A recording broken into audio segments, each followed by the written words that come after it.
At 9:15 in the evening, while the candles on my son's birthday cake were still warm and untouched, my sister stood up in the middle of a packed downtown Chicago steakhouse and screamed that I had betrayed the family. Crystal glasses rattled. A server froze mid-step with a tray of filet mignon. My 10-year-old son stared at me like I had just broken something sacred, and all I said, calmly, evenly, almost gently, was, "The reservation was for 12, not 12-ish, not 12 plus, and not on my tab." That was the moment everything shifted. Not when the police cruiser's lights flashed against the restaurant windows, not when my sister's credit card was declined, not when my parents realized I wasn't reaching for mine to fix it. It shifted when I chose not to absorb the chaos. For 10 years, I had been the quiet one, the responsible one, the one who paid to keep the peace. That night, at my son Ethan's 10th birthday dinner, I stopped paying, and it cost more than lobster and wine. I'm Avery Morgan. I'm 35 years old, and I run operations for a regional supply chain company in Chicago. My entire life revolves around precision, capacity planning, contingency mapping. You cannot load more cargo onto a truck than its weight limit allows. You cannot stretch a 12-seat reservation into 22 without consequence. Systems collapse when boundaries are ignored. My sister Madison never believed in limits. Ethan's 10th birthday mattered to me more than I let on. 10 is a bridge year. Not a baby anymore. Not a teenager yet. A double-digit milestone. I wanted him to feel celebrated without chaos. That meant structure. That meant control. I booked a private dining space at a high-end steakhouse in River North 3 weeks in advance. 12 seats. Exactly 12. Me, Ethan, my husband Daniel, Ethan's 2 best friends and their parents. My parents. That was it. 12 chairs, 12 place settings, 12 leather-bound menus. I confirmed the reservation twice. I pre-selected appetizers so the kids wouldn't have to wait. I scheduled the cake presentation for 8:45. I even requested that the head of the table be reserved for Ethan. Because details matter. My sister Madison was not invited, not because I hate her, not because I'm cruel, but because every time Madison attends something I plan, the head count doubles and the bill triples. Madison is 38, the golden child of the Morgan family. Charismatic, loud, always arriving like she's stepping onto a stage. She drives whatever SUV looks impressive that year. She orders without glancing at the price column. She lives champagne on what is very clearly a beer budget. And for 10 years, when that budget ran short, I quietly bridged the gap. A bounced car payment here. A temporary credit card emergency there. A last-minute addition to a dinner reservation that somehow landed on my card. I told myself it was easier. That night was supposed to be different. We arrived at 6:35. Ethan in a navy blazer, hair combed back like he was attending a board meeting. He squeezed my hand as we walked into the restaurant. I remember thinking how tall he looked. The host smiled, then hesitated. "Ms. Morgan," he said carefully, "your party has already begun seating." My stomach dropped. "Already begun seating?" "Yes," he said. "They said they were the Morgan birthday group." I didn't need to ask who. I turned the corner toward the private dining section and stopped cold. There she was, Madison, seated at the head of the table, Ethan's chair, a bottle of red wine already open. Another breathing beside it, a seafood tower rising like a monument in the center. Her husband Greg leaning back like he owned the place. 3 kids glued to their phones. My parents seated comfortably. And Madison's friend Kelsey laughing loudly while snapping photos of the Lobster. 10 additional people. 10. She saw me and threw her arms wide. "Avery, we decided to make it a real family affair." My son was still standing behind me. That was the part that hurt. Not the wine, not the audacity. The way Ethan looked at the table, then at me, and quietly asked, "Where do I sit?" Madison stood up, air-kissed the air near my cheek, and said, "We ordered a couple bottles to get things started. You don't mind, right? It's a celebration." I glanced at the label. $150 a bottle. There were 3. I did the math automatically. I always do. Madison, I said evenly, this reservation was for 12. Oh, relax, she waved me off. They can squeeze in extra chairs. I told the host it would be fine. We're family. Family. That word has been used as leverage more times than I can count. I stepped aside and quietly asked the host if there was another private space available. He hesitated, then nodded. There's an executive dining room in the back. Perfect, I said. I turned back to the table. Ethan, I said brightly, change of plans, we got upgraded. Madison blinked. I gathered my actual invited guests and walked them through the kitchen corridor into the executive room. It was quieter, smaller, more private, and calm. I handed the manager my corporate card. This covers the executive room only, I said clearly. Separate checks for any other table. He nodded. That was the pivot.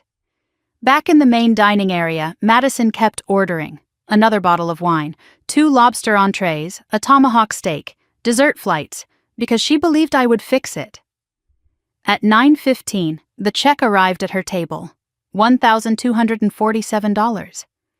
I didn't see the bill drop, but I heard the tone shift instantly. Voices rose, chairs scraped. The manager was summoned. Put it on Avery's card, Madison insisted. The manager explained gently that my party had already closed out separately. That's when she stood up and started shouting. I walked out of the executive room when I heard my name. She was flushed, furious. You're really going to humiliate me over money? She demanded. I looked at the receipt. Itemized, clear, precise. I invited 12 people, I said. You brought 10 uninvited guests and ordered independently. Her husband's card was declined. So was hers. Greg whispered something about overdraft protection. My parents looked stunned. And that's when I said it. The reservation was for 12. Not 12-ish, not 12 plus, and not on my tab. The restaurant manager added a mandatory gratuity. Madison accused me of betrayal. She said I was choosing money over family. What she didn't understand was this wasn't about money. It was about pattern, about a decade of small rescues that had grown into entitlement. The police were called when she refused to settle the bill. To avoid escalation, she left her driver's license and phone as collateral while Greg drove across town withdrawing cash from multiple ATMs. The flashing lights outside reflected against the glass like a warning. I didn't gloat. I didn't yell. I went back to the executive room, where Ethan was opening presents and laughing with his friends, and I stayed there, because that room represented something I had never fully protected before, my own peace. We left through the kitchen exit. Madison was still arguing when we drove away. That night, after Ethan fell asleep, Daniel asked quietly, "Are you okay?" I sat at the kitchen table, staring at my phone as messages poured in from family members calling me cold, and for the first time in 10 years, I felt something unexpected, relief. Because the truth was simple. You cannot keep adding weight to a system without collapse. You cannot keep paying for someone else's delusion without funding it. And you cannot stretch a 12-seat reservation into something it was never designed to hold. That night wasn't the end of my family. It was the audit. And audits reveal everything. The next morning, I woke up to 43 unread messages and a silence in my chest that felt almost peaceful. For 10 years, the morning after any family gathering usually came with damage control. Someone's feelings hurt. Someone's comment misunderstood. Someone needing money wired quietly before lunch. I had grown used to being the stabilizer, the quiet fixer who absorbed impact before it reached anyone else. This time, I didn't move. I lay there for a full minute staring at the ceiling while the winter light filtered through the blinds. Daniel was already up, making coffee downstairs. Ethan was still asleep, one arm thrown over the drone he'd insisted on keeping beside his pillow. I picked up my phone. Madison had texted at least 12 times. "You embarrassed me. You made me look poor. Mom is crying. Dad is furious. How could you do this on Ethan's birthday?" I read them once, then again. My heart rate didn't spike. That surprised me. For years, her messages had worked like a trigger. Guilt first, then urgency, then the reflex to fix. Not this time. I scrolled further. A message from my mother. Call me, please. Another from my father. We need to talk. And a group chat notification from extended family already buzzing. I set the phone down. Daniel walked in with 2 mugs of coffee and studied my face carefully. Battlefield? He asked. More like fallout, I said. He sat across from me at the kitchen table. You regret it? I considered the question honestly. No, I said. I regret not doing it sooner. That was the first truth I allowed myself to say out loud. At 10:30, my mother called again. I answered this time. Avery, she began, her voice tight. Last night was unnecessary. Was it? I asked calmly. You left your sister stranded. She ordered $1,200 of food without asking. She assumed... Yes, I interrupted gently. She assumed. There was a pause. That's what family does, my mother said softly. We assume we have each other's backs. I leaned back in my chair. Having someone's back doesn't mean financing their denial. Silence stretched on the other end. You humiliated her, my mother whispered. She humiliated herself, I replied. In public, loudly. My father took the phone. You could have covered it and dealt with it privately, he said, his tone firm but not angry. And that would have changed what? I asked. Another year? Another birthday? Another bill? He didn't answer. I continued. Dad, this isn't about the steakhouse. This is about a pattern. 10 years of small rescues. 10 years of over-ordering because she believed I would step in. He exhaled slowly. You've always been the responsible one, he said. Yes, I said quietly. And that doesn't mean I'm responsible for everyone. The line went quiet again. Your sister feels betrayed, my mother said after a moment. I felt used, I replied. That word landed heavier than I expected. Used. Because that was the underlying truth I had avoided naming. Madison had never seen my stability as something I built. She saw it as something available, like a shared account she could tap into without permission. After we hung up, I opened my laptop. There's something grounding about numbers. Spreadsheets don't argue. They don't manipulate. They just calculate.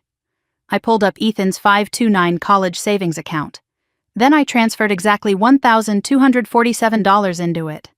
The number felt deliberate, intentional. The money that could have evaporated into wine and lobster now sat invested, earning interest for my son's future. I stared at the confirmation screen longer than necessary.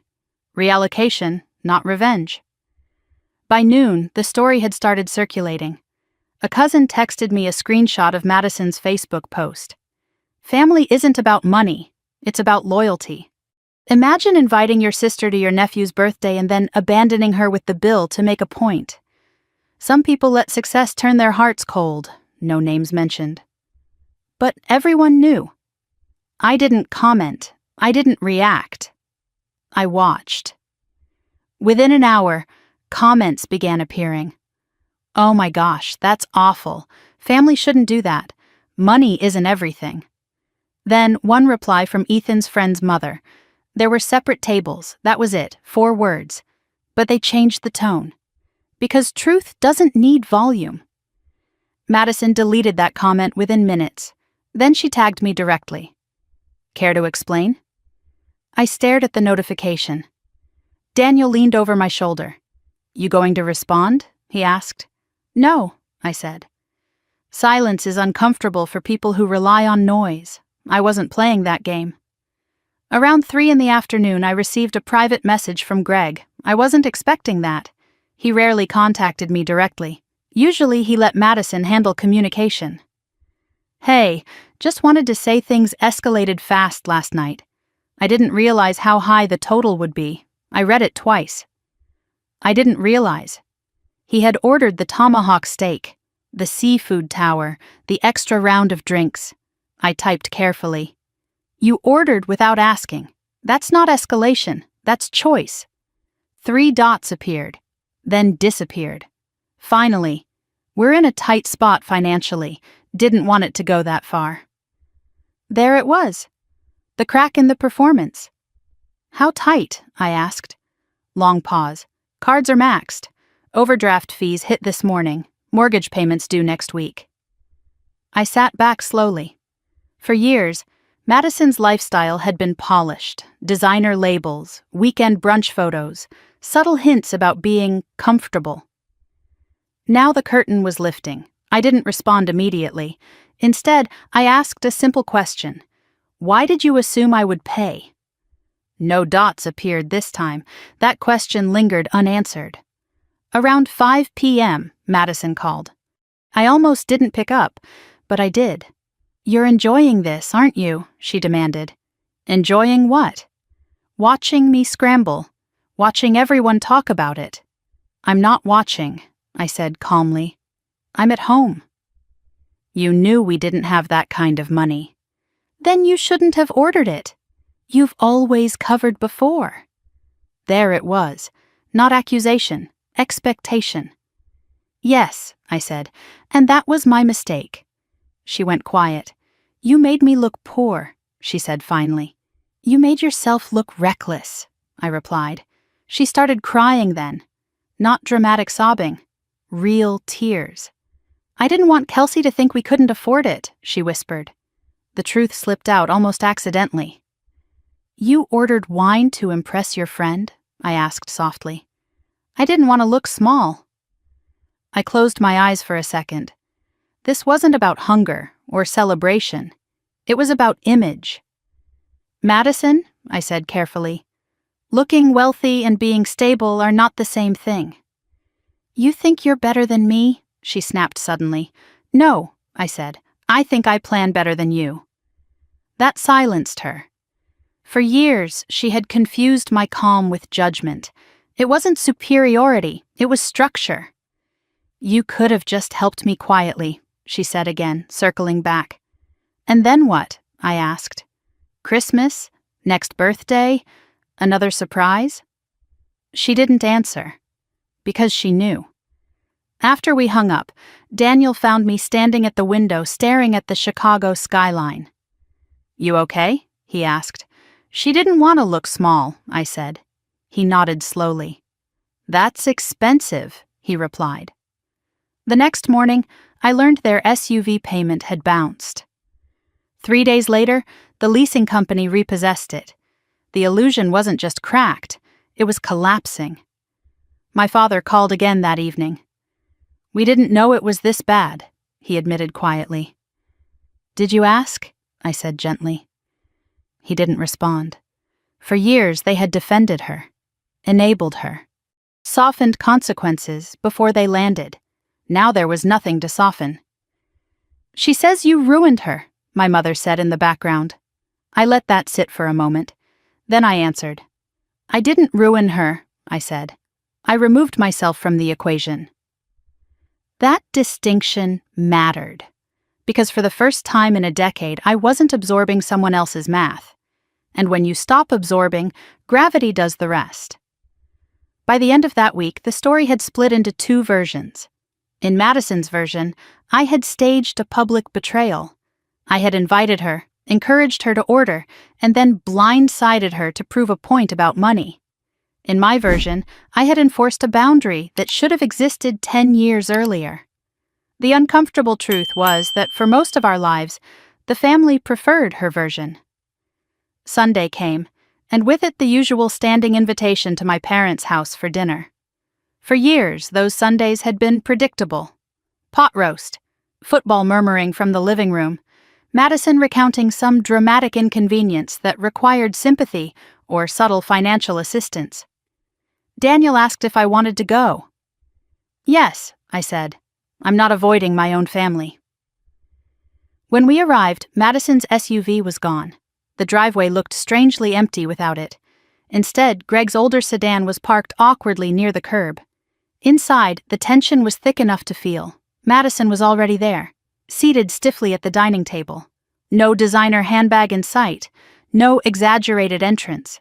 Her eyes were puffy, but her posture was defensive. My mother busied herself in the kitchen as if chopping vegetables required extreme concentration. My father sat at the head of the table, expression neutral but tired. "Hi," I said simply. Madison didn't respond at first. Then she nodded once, curt. Ethan slipped past us and ran toward his grandfather, unaware of the temperature shift. We took our seats. For the first 10 minutes, conversation hovered on safe ground. School, weather, work, anything but the steakhouse. Then Madison set her fork down. "You really couldn't have handled that differently?" she asked, staring at her plate instead of me. I didn't raise my voice. "I handled it clearly. You made it public." "You made it public when you stood up and screamed."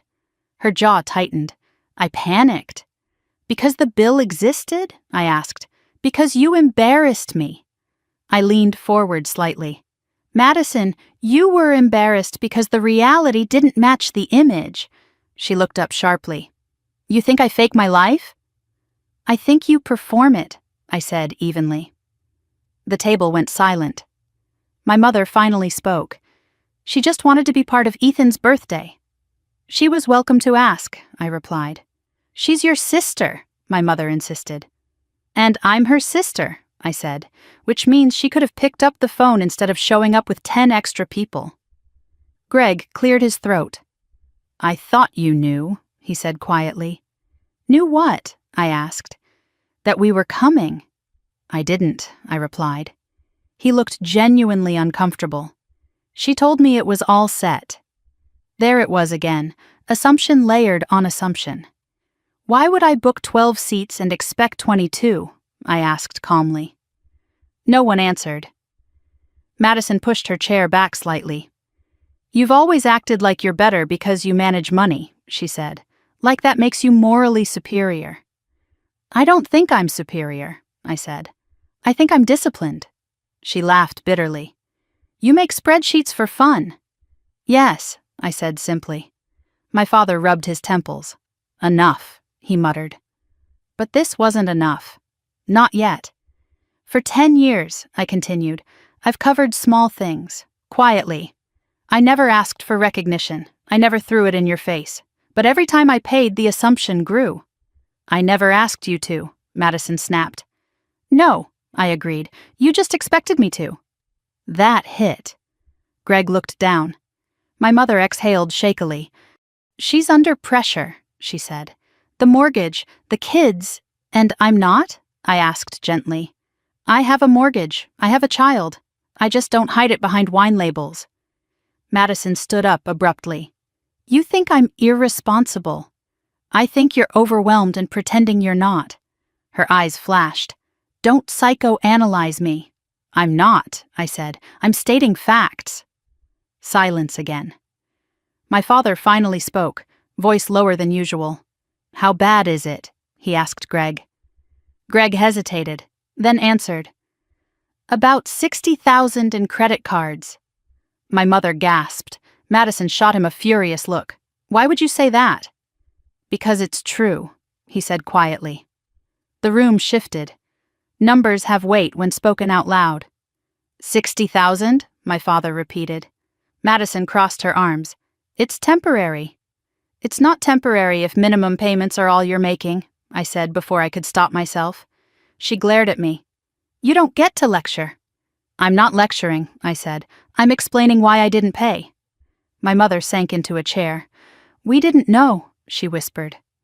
"That's the problem," I said softly. "No one asks." For years, Madison's crises had been softened before they fully surfaced. My parents assumed she'd figure it out. I assumed if I stepped in quietly it would stabilize things. We were all enabling something. Greg ran a hand through his hair. "The SUV got repossessed," he said quietly. The room froze. "When?" my father asked. "Tuesday." Madison looked like she might cry, but anger hardened her face instead. "You're all enjoying this," she said. "No," I replied immediately. "I'm relieved." She stared at me. "Relieved?" "Yes, because now it's honest."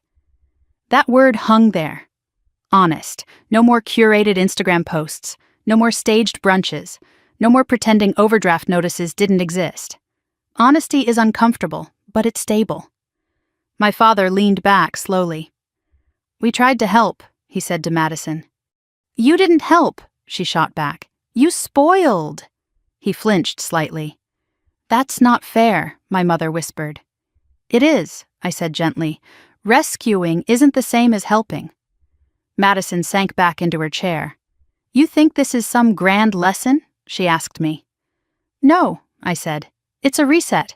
"For you," she snapped. "For all of us." She stared at the table. Greg finally looked at me directly. "What would you have done?" he asked. "If it had been me." I considered carefully before answering. "I would have asked," I said. "For money?" "For clarity," I corrected. "Before ordering anything, before showing up." Madison shook her head. "You'd never understand the pressure." "Try me," I said quietly. She hesitated. Then something unexpected happened. Her shoulders dropped. "I didn't want to look like I was falling behind," she admitted. "Behind who?" I asked. "You," she said flatly. The admission landed heavier than the credit card debt. "I never competed with you," I said. "You didn't have to," she replied. Silence again. For the first time, I saw something different in her expression. Not entitlement. Fear. "My kids think we're rich," she said. "I didn't want them to know." Greg squeezed her hand. "They know now," he said gently. That was the first moment that didn't feel like a fight. It felt like reality settling. My father stood slowly. "We're not paying this off," he said firmly. Madison looked up, startled. "You're not?" "No," he said. "We can't." The golden child safety net had finally thinned. Madison's eyes moved to me. "You happy?" she asked. "No," I said honestly. "But I'm not fixing it." She looked away. Dinner continued awkwardly, but calmer. No one raised their voice again. When we left, Madison didn't hug me, but she didn't accuse me either. That was new. In the car, Daniel glanced over at me. "You good?" "I think so," I said. "How does it feel?" "Like gravity," I replied. "Because when you stop holding something up, it doesn't explode. It simply falls to where it was always headed. And sometimes, that's the only way to rebuild." That night, I checked Ethan's college fund again. The numbers hadn't changed much in a week, but the direction had. Upward, slowly, steadily, without performance, without drama, just growth. And for the first time in a long time, that felt like enough.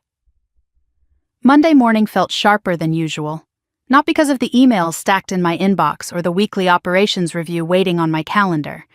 It felt sharp because for the first time in years, I wasn't carrying a hidden side account in my head labeled Madison Emergency. I walked into the office at 8 sharp, coffee in hand, heels clicking against polished concrete. Sterling Supply Group runs on timing. Trucks don't care about family drama. Freight doesn't adjust itself for emotional turbulence. And that steadiness grounded me. My assistant, Carla, looked up as I passed her desk. "You look lighter," she said carefully. "Do I?" I asked. "Like you stopped holding something." I almost laughed. Something like that. In the conference room, the leadership team gathered around the long glass table. Screens lit up with shipment routes, capacity charts, vendor delays, control, structure, accountability. If a supplier overpromises and underdelivers, we don't quietly absorb the loss. We renegotiate. Or we cut ties. I realized halfway through the meeting how absurd it was that I had applied stricter standards to warehouse contracts than to my own family. At 10:30, my phone buzzed with a notification. Credit monitoring alert. I frowned and opened it. New inquiry on Madison Morgan's account. I hadn't subscribed to her credit monitoring. Then I remembered. 2 years ago, when she refinanced the SUV, she had used me as a co-signer for a temporary bridge loan. She swore it would be short-term, 90 days. I had insisted on removing my name afterward. Had I? My stomach tightened. I stepped out of the conference room and called the bank. After 15 minutes navigating automated prompts, I reached a representative. Yes, the woman confirmed. You are listed as a secondary contact on an auto lease account. Secondary contact. Not cosigner, but close enough. And what does that mean? I asked evenly. It means in the event of default, we notify you. I closed my eyes briefly. Has there been a default? There was a missed payment. The vehicle has been repossessed. The account is in collections. I felt heat rise in my chest. And my liability? You are not financially responsible for the balance, she said. However, your name is attached as a reference. A reference. The word tasted sour. Remove me, I said. That will require the primary account holder's authorization. Of course it would. When I hung up, my pulse was steady, but my mind was racing.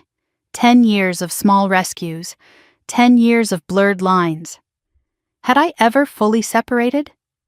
I texted Madison. We need to talk about the lease. Her response came within seconds. You're not on it. I called her. She answered on the second ring. I'm not responsible for your SUV, I said immediately. You're not, she snapped. Relax. I'm listed as a secondary contact. Silence. That's just paperwork, she said finally. It's not just paperwork, I replied. It's access. You're not paying anything. That's not the point, she sighed loudly. You're being dramatic. I almost laughed at that. I'm being precise, I said. Remove my name. It's already in collections, she muttered. That's your issue. You act like I did this to you. You attached me to your debt, I said calmly, without clarifying. She went quiet. I didn't think it mattered, she said finally. That sentence crystallized everything. She didn't think it mattered. My name, my credit, my boundaries. I kept my tone even. It matters. Another silence. Fine, she said. I'll call them. I want confirmation. You don't trust me, she shot back. No, I said simply. That answer hung there. Then she hung up. Back in the conference room, I resumed the meeting as if nothing had happened. But inside, something clicked into place. This wasn't just about money, it was about assumption, assuming access, assuming backup, assuming rescue. At lunch, Daniel called. You sound tense, he said. I'm still tied to the SUV lease. What? Secondary contact, collections. He let out a slow whistle. Do you owe? No. Then what's the issue? The issue is she didn't think it mattered. He was quiet for a moment. You're untangling more than you realized, he said finally. He was right. Boundaries aren't a single sentence at a restaurant. They're an audit. And audits uncover hidden attachments. That afternoon, I pulled up every document I had signed in the last decade. Bridge loan agreements, temporary guarantor forms, short-term assistance transfers. I wasn't legally exposed beyond that secondary contact. But emotionally, deeply. At 4 p.m., Madison texted. They said it takes 30 days to remove a reference. Send me the confirmation email, I replied. She didn't respond for 20 minutes. Then a forwarded message appeared. I scanned it carefully. 30-day review. Not immediate removal. I called the bank again. This form requires signature from both parties, the representative explained. Then I want it sent to me directly, I said. I forwarded the form to Madison. Sign it tonight. You don't have to bark orders, she replied. This isn't an order, it's protection. For yourself or for me? She shot back. For both of us. She didn't respond. That evening, my father called. She's stressed, he said gently. She's responsible, I corrected. She says you're distancing yourself from the family. I'm separating finances, I said. Not love. There was a long pause. You always were the practical one, he said. And she always knew that, I replied. He didn't argue, because he knew. After dinner, Ethan sat at the kitchen island building a small Lego drone attachment. Mom, he asked casually. Yes? Are you mad at Aunt Madison? I paused. I'm firm, I said. What's that mean? It means I'm not yelling, but I'm not bending. He nodded thoughtfully. Like when I want extra screen time? Exactly, I said. He grinned. Boundaries, he declared proudly. I smiled. Yes, boundaries. Later that night, Madison finally signed the form, no message attached, just a scanned signature. It felt transactional, which for once was fine. As I closed my laptop, I realized something important. For years, I thought saying no would fracture the family. But what actually fractured it was pretending yes meant nothing. Systems fail quietly before they collapse loudly. The steakhouse wasn't the explosion, it was the exposure. And exposure, while uncomfortable, is honest. In bed, Daniel turned toward me. You okay? He asked softly. I think I'm finally untangling, I said. He brushed a strand of hair from my face. You don't have to carry everyone. I know, I replied, but knowing and doing are different. That night, I slept deeply. No rescue plans forming in the background. No mental math calculating how to absorb someone else's shortfall, just quiet. Because when you remove your name from someone else's debt, financial or emotional, you reclaim more than money.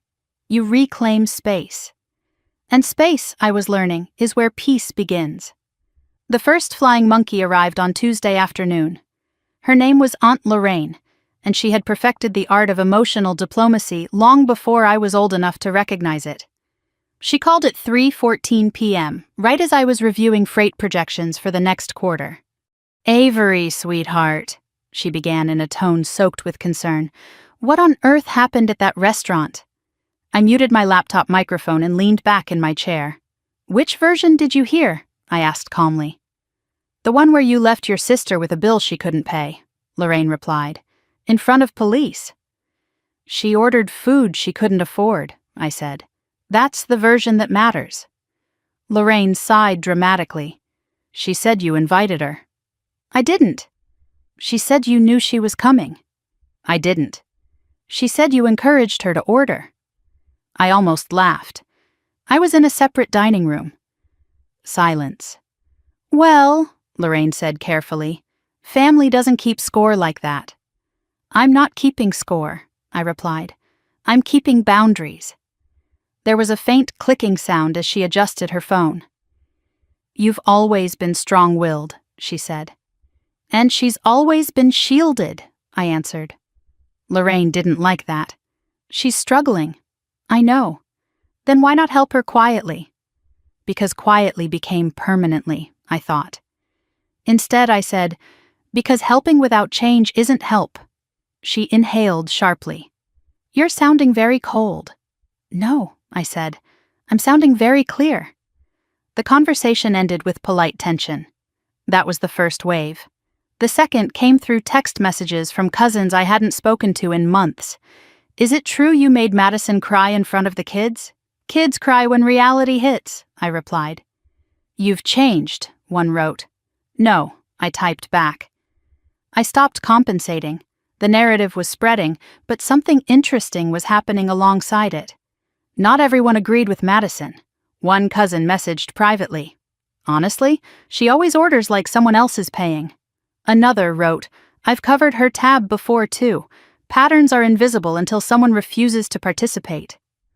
Wednesday night, Madison sent me a long message. You've turned everyone against me. I read it twice before replying. I didn't say a word publicly. That's worse, she answered. It makes me look guilty. I stared at that. Silence, apparently, was more threatening than argument. You made your own post, I replied, because I had to defend myself. From what? I asked. From you humiliating me. I typed slowly. I didn't humiliate you. I declined to pay. She didn't respond for several minutes. Then, you've always judged me. That accusation landed softer this time. I've always calculated, I typed. Not judged. She called immediately. Why are you like this? She demanded. Like what? So rigid, so structured, so superior. I'm not superior, I said. I'm disciplined. Same thing. No, I said calmly. Discipline is internal, superiority is comparative. She scoffed. Listen to you, corporate robot. Listen to you, I replied evenly, still avoiding the numbers. Silence. You think I don't know we're in trouble? She asked quietly. I think you didn't act like it. You think I wanted this? I think you avoided it. Her breathing shifted. You don't know what it's like, she whispered. What? I asked gently. To feel like you're constantly behind. Behind who? Behind you. The same confession from Sunday resurfaced. I'm not competing, I said softly. You don't have to, she replied. You always win. That stung more than I expected. I'm not winning, I said. I'm planning. She laughed bitterly. You plan like you expect disaster. I plan like I expect reality. She went quiet. I can't sleep, she admitted suddenly. I hadn't expected that. Because of the debt? Because of everything, she said. The SUV, the credit cards, the way people are looking at me. I didn't soften my tone. They're looking because the performance stopped. That's cruel. It's honest. She exhaled slowly. I didn't mean to drag you into the lease, she said. That's not the point, I replied. You didn't think it mattered. She didn't argue. Did you really put that money into Ethan's college fund? She asked suddenly. Yes. How much? $1,247. She laughed weakly. You memorized it. Yes. Of course you did. Numbers anchor me. They always have. I'm not your enemy, I said quietly. You feel like one. Because I stopped absorbing impact. She didn't respond. I'm not fixing this, I continued, but I'm not rooting against you either. There was a long pause. Everyone keeps telling me to ask you for help, she said. And? I don't want to. That surprised me. Why? Because then you'd be right. The honesty startled both of us. I don't need to be right, I said. I need you to be stable. She swallowed audibly. Greg's picking up overtime, she said. We canceled the kids' summer camp.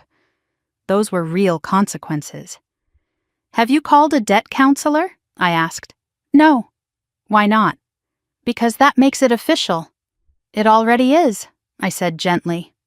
Silence again. I hate that you're calm, she muttered. Why? Because it makes me feel chaotic.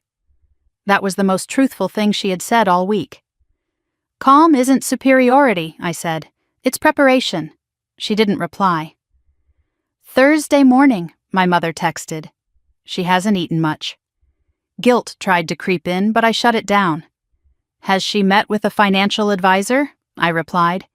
You're impossible sometimes, my mother answered.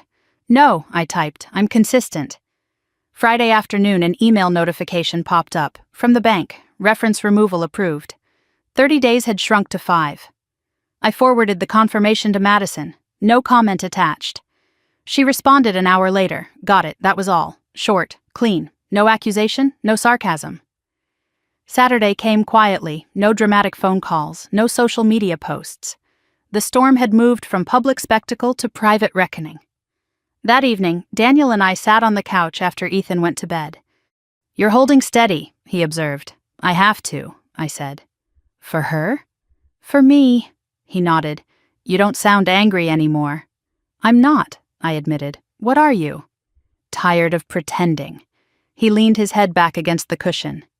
You know what's interesting? He said. What? You didn't destroy anything. I considered that. Madison's SUV was gone. Her credit cards were maxed. Her social media had gone quiet. But I hadn't caused any of that. I had simply stepped aside. I didn't push the domino, I said slowly. I just stopped holding it upright. That night, Madison texted again. We met with a debt advisor today. I stared at the message for a long moment. And? It's worse than I thought. There was no defiance in that sentence, just fatigue. Next step? I typed. Budget restructure, snowball plan, no more dining out.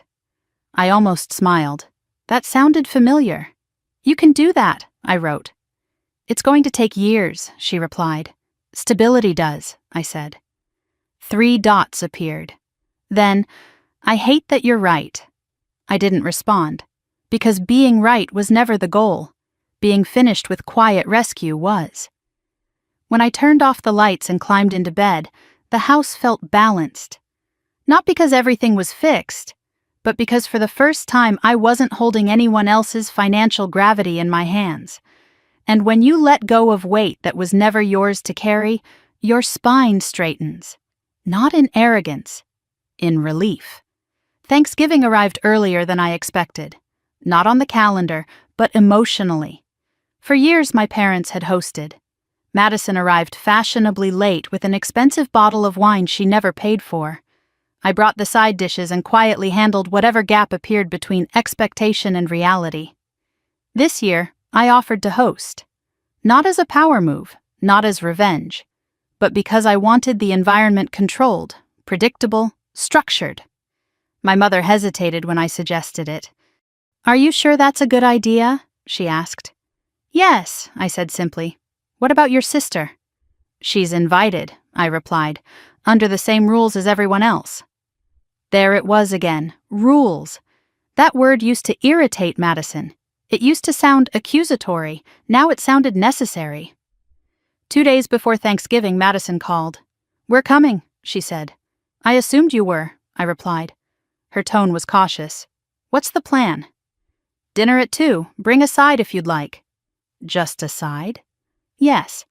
No elaborate catering orders, no seafood towers, no expensive wine performance."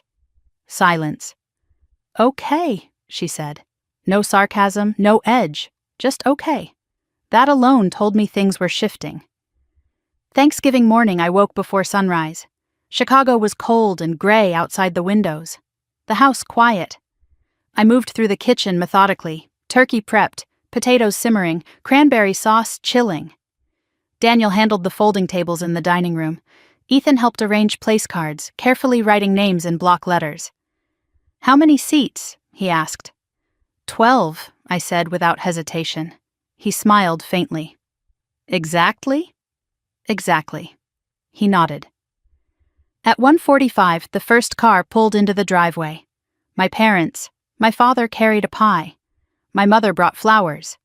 They looked slightly nervous. "Smells wonderful," my mother said as she stepped inside. "Thank you," I replied. No tension yet. At 2:10, an older gray sedan parked at the curb, not an SUV. Madison stepped out wearing jeans and a simple sweater. No designer coat, no dramatic entrance. Greg followed, carrying a glass dish of green beans. The kids trailed behind them, quieter than usual. For a moment, we just looked at each other. "Hi," she said. "Hi." No air kisses, no performance. She stepped inside. "This is nice," she said softly, glancing around. "Thank you." She placed the green beans on the counter. "I made them," she added quickly. "No catering." "I didn't expect any," I said. She almost smiled. Dinner started smoothly. Conversation stayed light at first. School updates, weather complaints. Greg mentioned overtime hours at work. My father asked about Ethan's soccer season. Madison didn't dominate the table. She listened. That alone felt foreign. Halfway through dinner, my mother reached for the wine bottle. "It's just a house red," I said casually. "Nothing fancy." Madison's eyes flickered briefly toward it. Then she nodded. "That's fine." Fine. The word carried weight. At dessert, my father cleared his throat. "I want to say something," he began. Everyone paused. "We haven't handled things well," he said carefully. "We've tried to protect, and sometimes protecting means preventing people from learning." He glanced at Madison. She didn't interrupt. "We thought helping was love," he continued, "but sometimes helping was avoidance."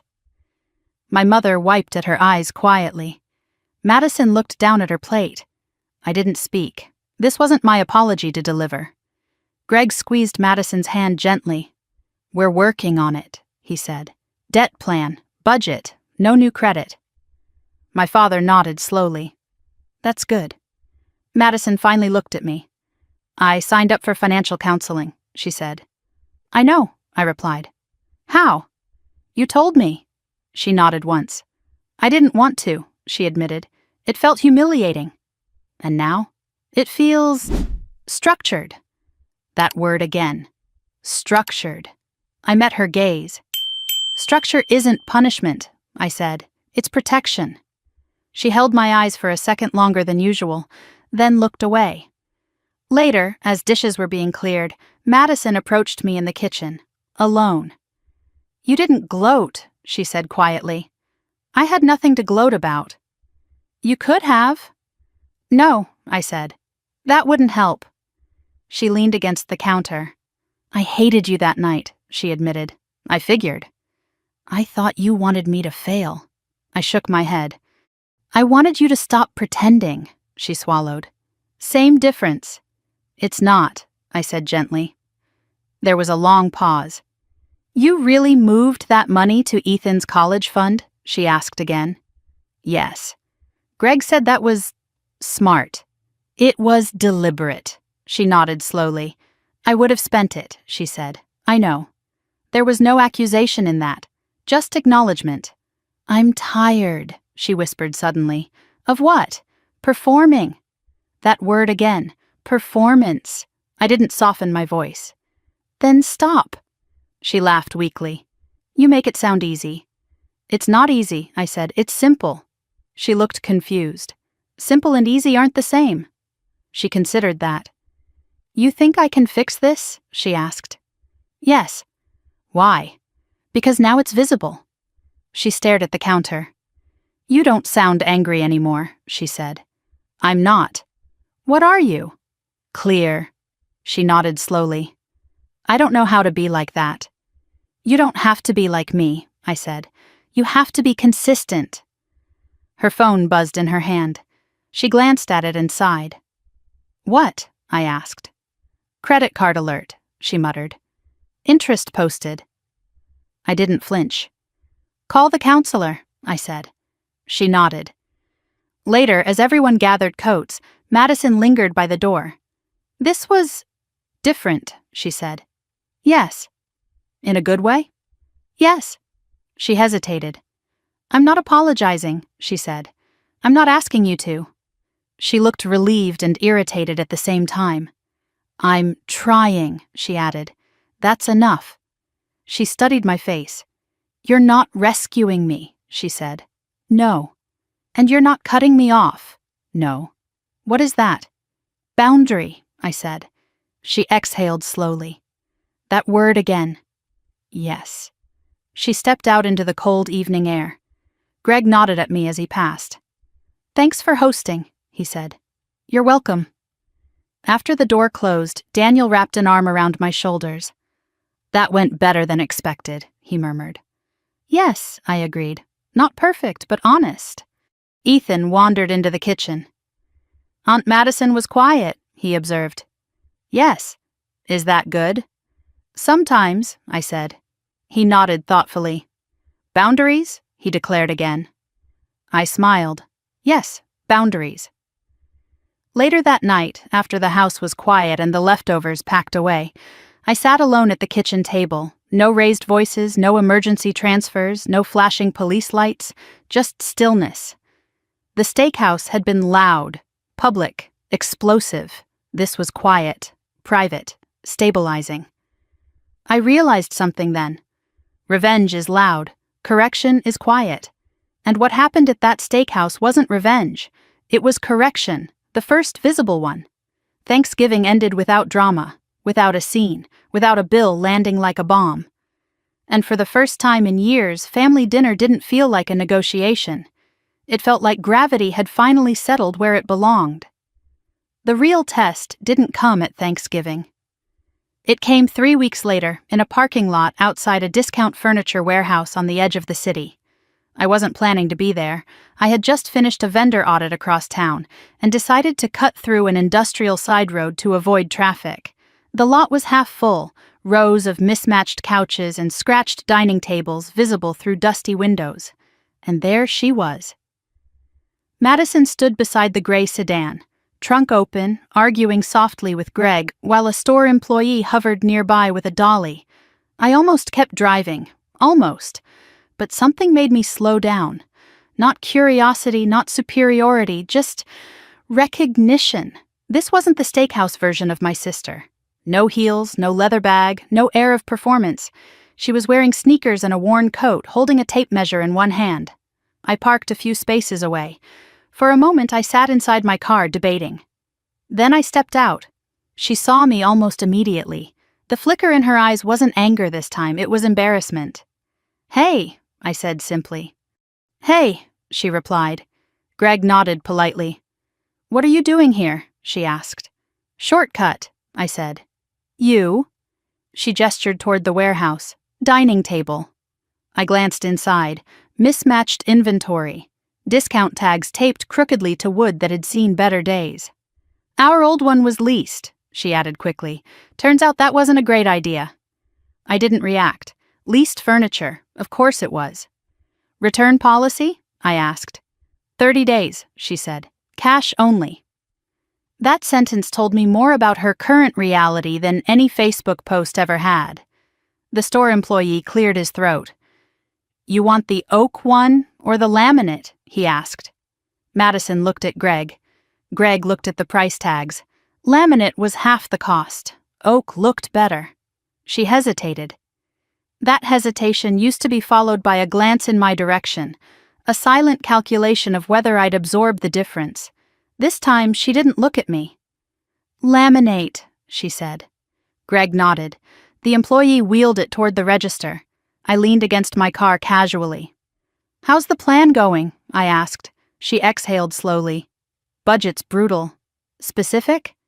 "No eating out, no Amazon, no new clothes, no vacations." I waited. "Credit cards frozen," she added.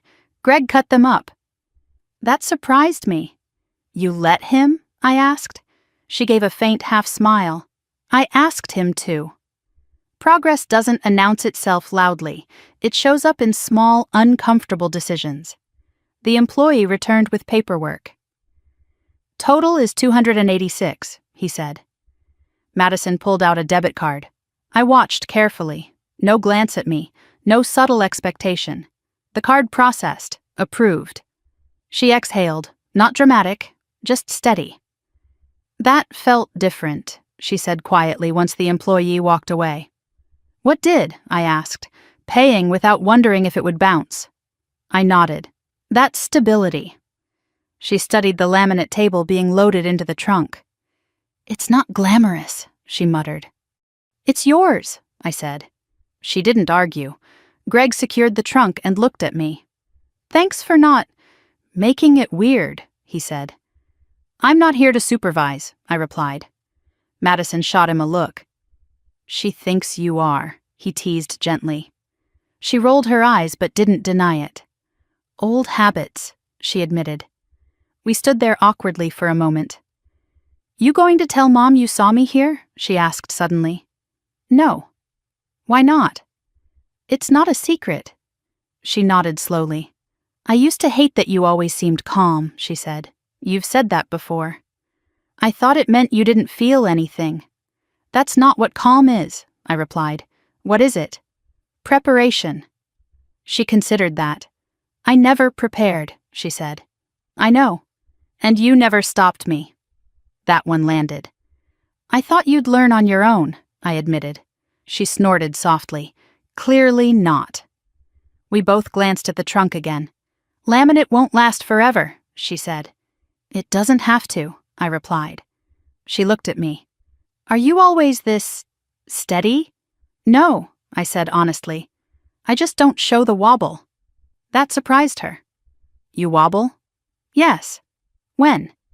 "The night at the steakhouse," I said. "When Ethan asked where he was supposed to sit." Her face tightened. "I didn't think about that," she whispered. "I know." Silence stretched between us, not hostile, just heavy. "I'm sorry about that part," she said finally. It wasn't a full apology, but it was specific, and specific matters. "Thank you," I said. She nodded once. Greg opened the car door. "We should go," he said gently. Madison lingered a second longer. I don't want to need you, she said quietly. I don't want you to, I replied. She studied my face like she was searching for sarcasm. There wasn't any. I'll call you, she said. For what? I don't know, she admitted. Something normal. I almost smiled. Okay. They drove away slowly, the laminate table barely fitting inside the sedan. I stood there for a moment longer, not triumphant, not vindicated, just observant. That afternoon she texted, table fits, barely. Good, I replied. Then another message. First time I bought something without wondering if you'd bail me out. I stared at that one. And? Scary, but also solid. That word again. Not glamorous, not flashy, solid. That night, Daniel listened as I told him about the warehouse. You didn't offer to upgrade it? He asked lightly. No. Did you want to? I thought about that. Yes, I admitted. Why didn't you? Because upgrading it would delay the lesson. He nodded slowly. You're not punishing her. No. You're letting her feel weight. Yes. Weight isn't cruelty. It's consequence. Later that week, Madison called again. I almost ordered takeout tonight, she confessed. What stopped you? I asked. I imagined the steakhouse receipt. I almost laughed. Trauma can be educational, I said. She groaned. Don't turn it into a TED Talk. I smiled despite myself. Fine. Do you think people still talk about it? She asked suddenly. Yes, I said honestly. She winced. But they'll stop, I added. When? When there's nothing new to say. She was quiet. So consistency is the cure? She asked. Yes. Silence. I hate that you're right, she muttered again. I didn't respond, because this wasn't about being right. It was about not being needed. Friday evening, my father called. She seems different, he said carefully. Yes. She didn't ask us for money this week. That's good. He paused. I think we made it too easy. Yes. He sighed. I don't know how to help now. Support without rescuing, I said. He didn't respond immediately. That's hard. Yes. Harder than writing a check. Yes. The truth settled between us. That night, I opened Ethan's college fund again. Small growth, slow accumulation, nothing dramatic, just upward. I closed the laptop and sat back.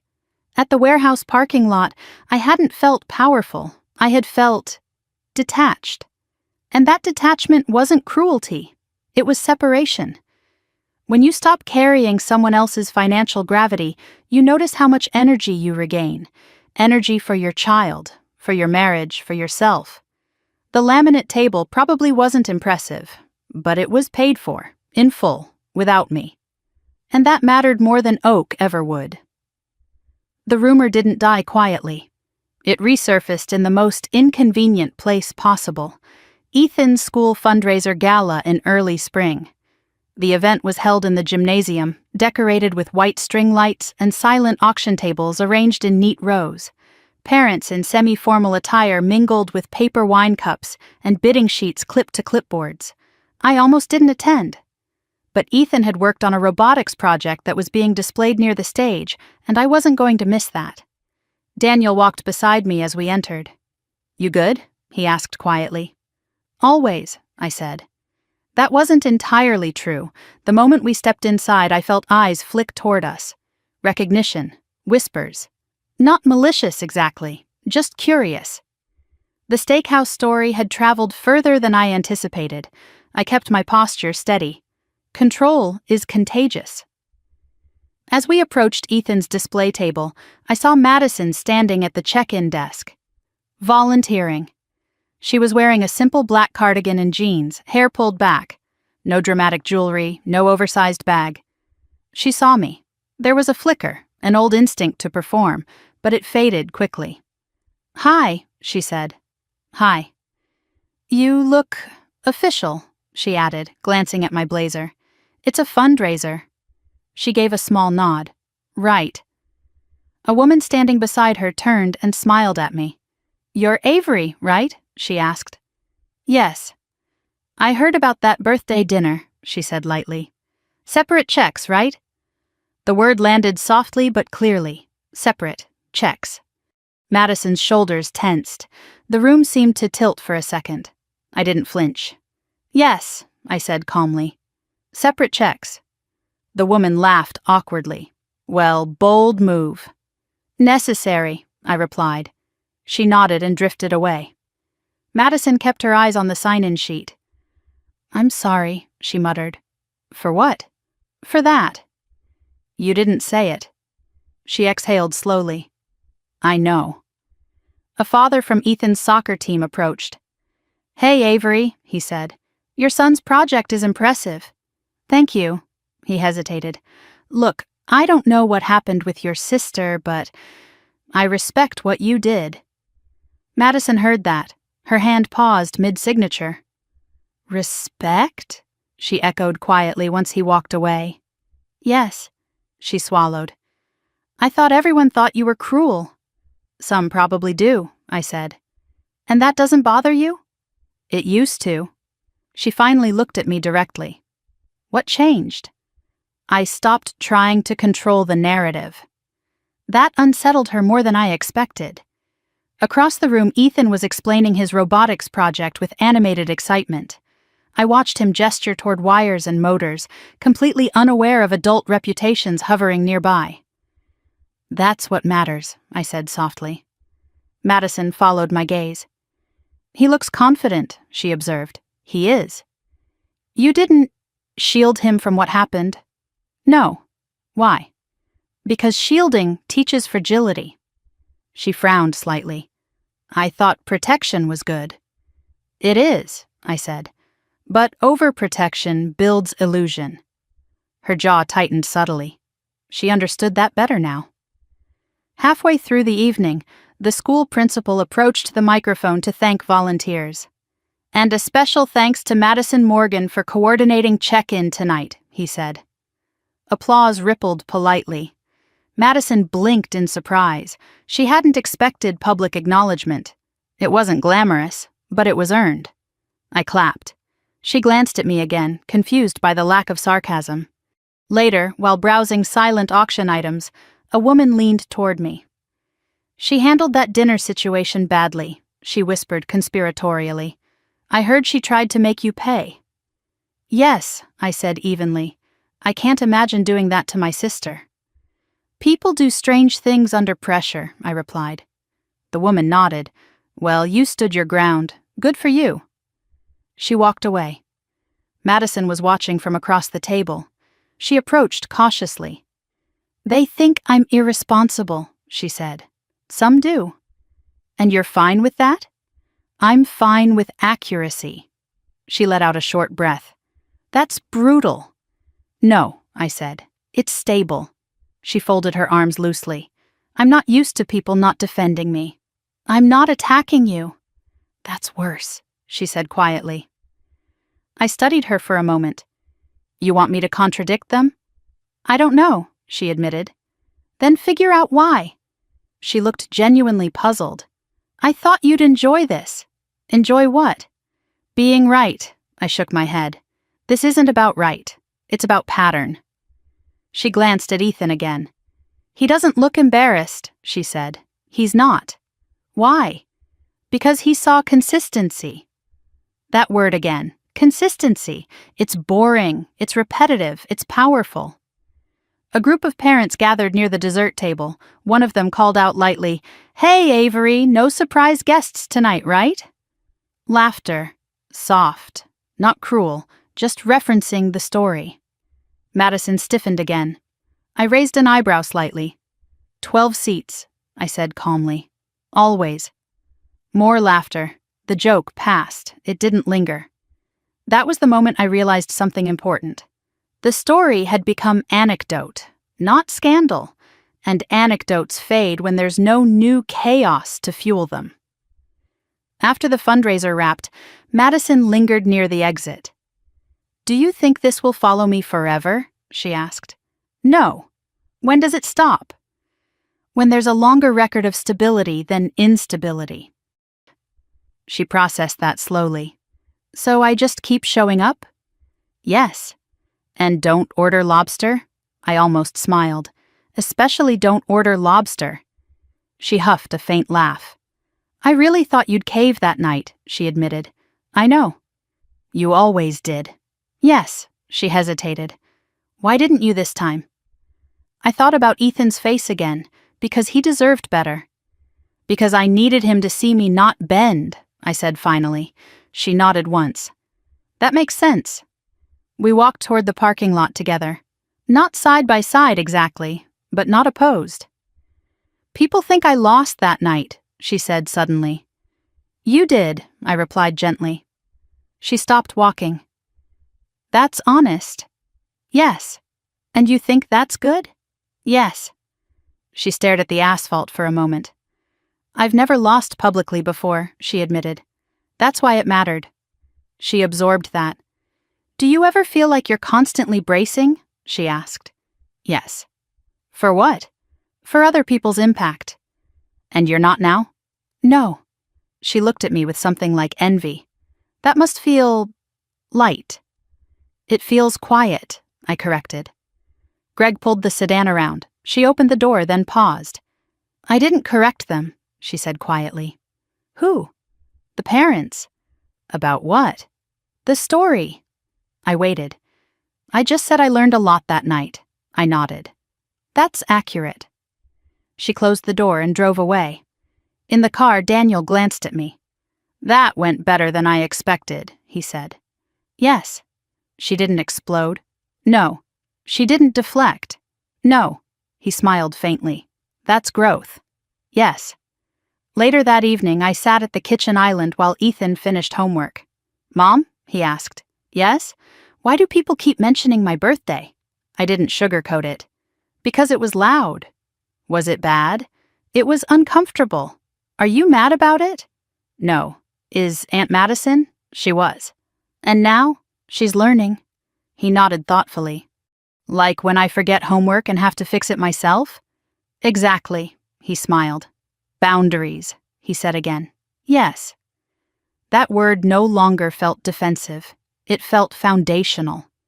Before bed, I checked my email. A short message from Madison. Thanks for not adding fuel tonight. I stared at it, then replied. Thanks for not lighting it. She responded almost instantly. I'm trying. I believed her. Because growth doesn't arrive with fanfare. It shows up in restraint, in quiet check-in desks instead of loud restaurant tables, in laminate dining tables instead of leased oak, in volunteering instead of performing. The rumor wasn't dead, but it wasn't alive either. It was fading, because without repetition, stories lose oxygen, and without oxygen, drama suffocates. That night, I slept easily, not because everything was perfect, but because nothing was spiraling. And for the first time in a long time, stability felt contagious. 6 months after the steakhouse, Madison showed up at my front door holding a banker's box. Not a casserole, not a gift bag, a cardboard box filled with paperwork. It was a Tuesday evening.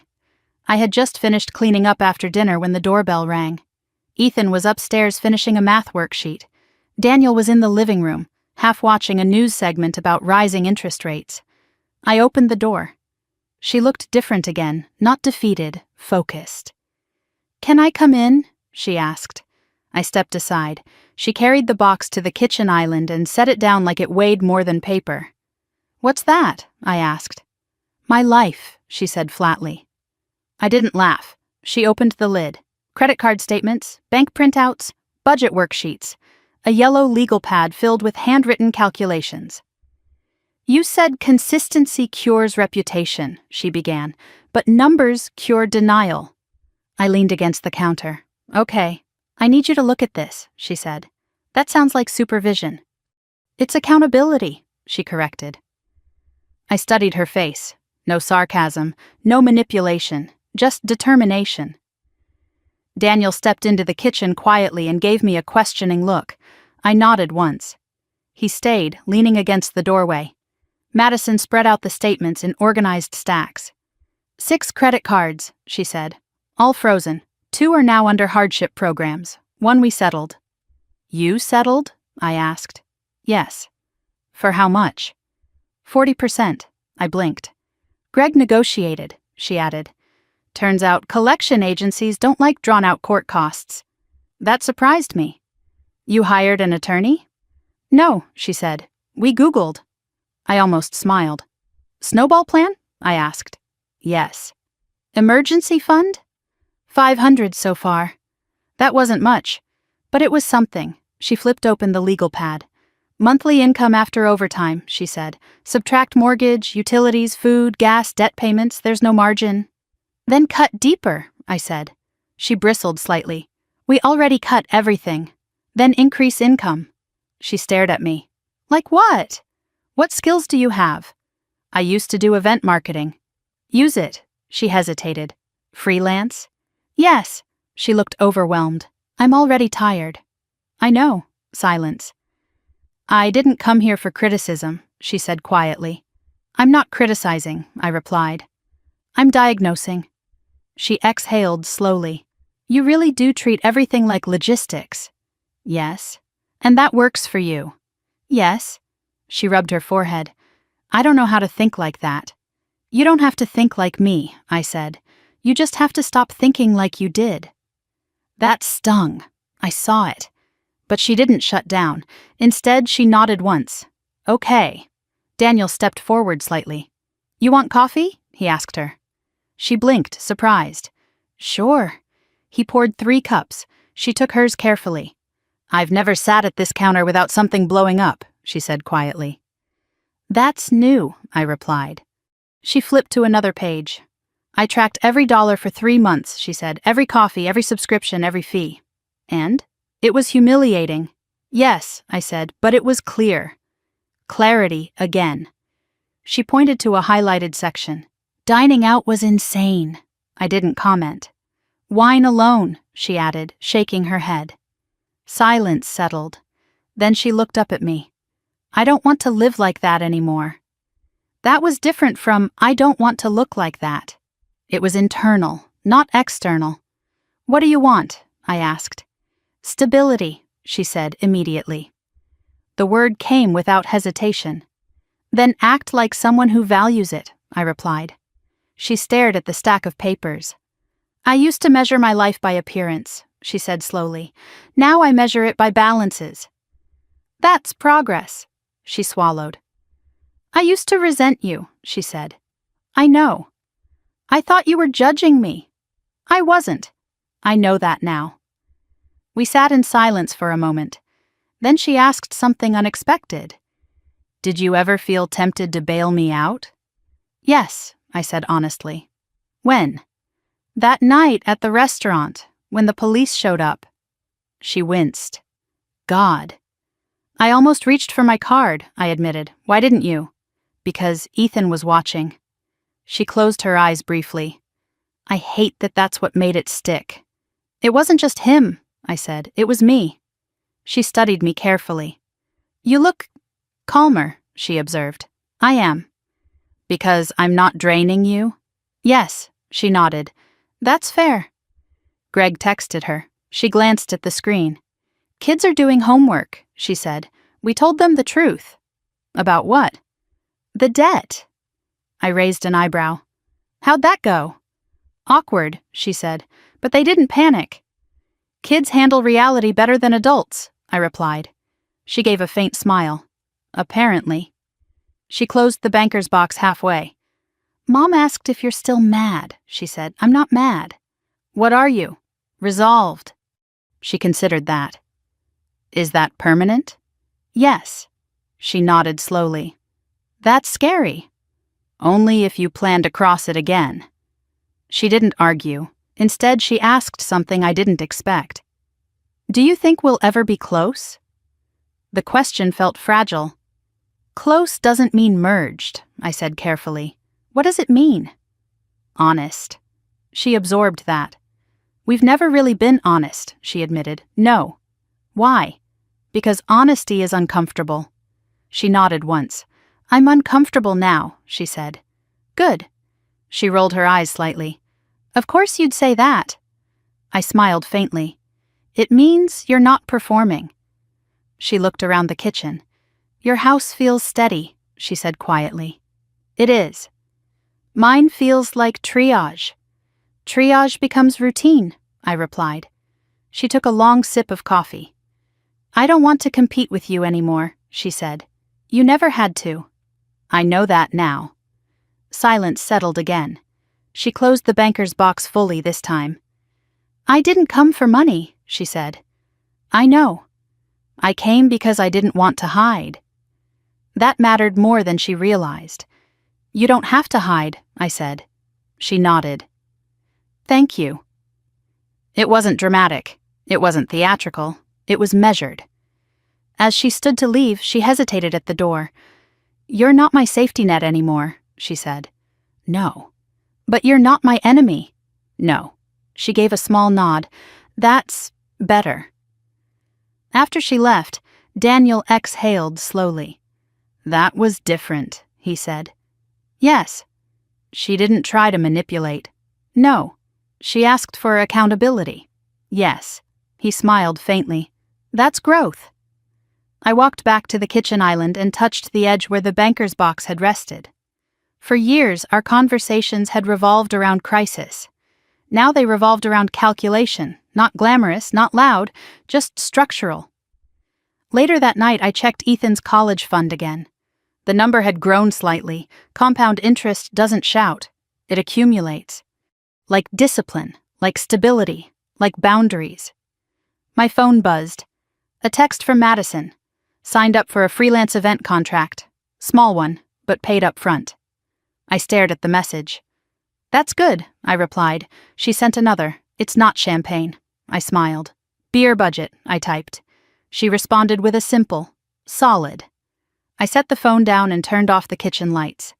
6 months ago, the story was about a restaurant and a receipt. Now it was about balance sheets and bankers' boxes. Not revenge, correction. And correction, when accepted, doesn't fracture a family. It reshapes it. Quietly. The first real test of her consistency didn't come from a bill. It came from temptation. Late March in Chicago brings that strange, deceptive warmth that makes you think winter is over when it isn't. Madison called me on a Thursday afternoon sounding unusually bright. Guess what? She said. That tone worries me, I replied. I got offered a contract, a real one. For what? Corporate event coordination, downtown hotel, 2-day conference. They need someone to handle vendor logistics. I smiled faintly despite myself. Vendor logistics? Yes, she said. Apparently I'm good at organizing chaos. Apparently. They're paying $5,000. That caught my attention. Gross or net? She paused. Gross. Taxes? I know. Upfront deposit? Half. That was better. And expenses? I asked. Covered. There was a small silence. Okay, I said. That sounds solid. It is, she replied. But there it was. But what? They want me to host a preview dinner for the executive team next week. I closed my eyes briefly. And? They're not covering that part. How much? She hesitated. Probably around $2,000. Madison. I know, she said quickly. But it's networking. It's optics. Optics. That word used to justify everything. Are you fronting it personally? I asked. Yes. With what margin? Silence. 0, she admitted. I leaned back in my chair at my office desk. You just crawled out of a $60,000 hole, I said, and your first instinct is to dig again. It's an investment, she insisted. Is it? I asked calmly. It could lead to more contracts. Could. She exhaled sharply. You're going to say no. I'm going to ask you math. She went quiet. Okay, she said reluctantly. 5,000 gross, I said. After taxes? Maybe 3,800. Minus 2,000 dinner? 1,800. Minus overhead? 1,400. Minus your time? Silence. It's visibility, she argued weakly. Visibility doesn't pay interest, I said. She didn't respond immediately. I don't want to look small, she whispered. That again. Who defines small? I asked. They're executives. And you're a contractor. That sounds lesser. No, I replied. It sounds accurate. Silence. Why do you always cut the romance out of things? She asked. Because romance is expensive. She laughed despite herself. You're impossible. I'm consistent. She grew quiet. I almost booked the restaurant already, she admitted. With what card? My debit. Margin? None. I stood and walked to the window overlooking the Chicago skyline. Madison, I said carefully, are you building a business or rebuilding a performance? She didn't answer for a long time. I don't know, she finally said. That's the problem. She sighed. I don't want to miss the opportunity. Opportunity doesn't require self-sabotage, I said. Silence stretched. I hate that I still think like that, she whispered. That's habit, I replied. How do I stop? Pause, I said. Before spending. I paused, she protested. I called you. That was true. You paused, I agreed. Good, she exhaled shakily. What would you do? Negotiate, I said. For what? For partial coverage. Or host something within your margin. They'll think I'm cheap. Or disciplined. She scoffed softly. You really think executives respect discipline? Yes. More than Lobster? Yes. Silence again. I almost ordered Lobster, she muttered. I smiled faintly. Of course you did. Why does that feel like validation to me? She asked quietly. Because it used to signal success, I replied. And now? It signals debt. She groaned. This is exhausting. Yes, I said. Growth is. There was a long pause. I'm going to call them, she said finally. Now? Yes. Good. Stay on the phone? No. She blinked through the silence. You don't want to listen? No, I said gently. You don't need a supervisor. She was quiet. Okay, she said. She hung up. I stood at the window for several seconds longer than necessary. It would have been easier to say, I'll cover the dinner. Just this once. But just this once was the phrase that had built a decade of instability. An hour later, my phone buzzed. They agreed to cover half, she texted. I smiled. And I'm hosting it at a mid-range spot. No seafood towers. Good, I replied. There was another message. I almost said yes to the full thing.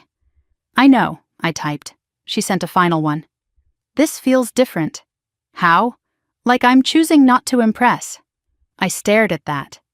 That's growth, I wrote. That evening, Daniel noticed the shift in my mood. She didn't blow it? He asked. No. She negotiated? Yes. He smiled. That's new. Yes.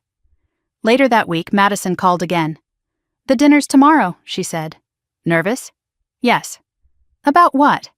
That they'll judge. They might. Helpful. Judgment isn't fatal, I said. Embarrassment feels like it. It isn't. She was quiet. You really didn't reach for your card that night? She asked suddenly. At the steakhouse? Yes. I almost did. She inhaled sharply. What stopped you? The idea that if I paid, nothing would change. She was silent for several seconds. Thank you, she said quietly. For what? For not paying. The simplicity of that surprised me. You're welcome, I replied. The next evening she sent a photo. A modest private room at a hotel restaurant. Clean, professional, no excess. Looks normal, she wrote.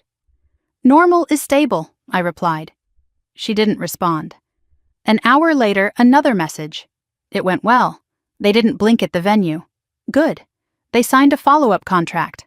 For how much? $7,000. I leaned back in my chair and exhaled slowly. That's solid. She sent one more message. No lobster.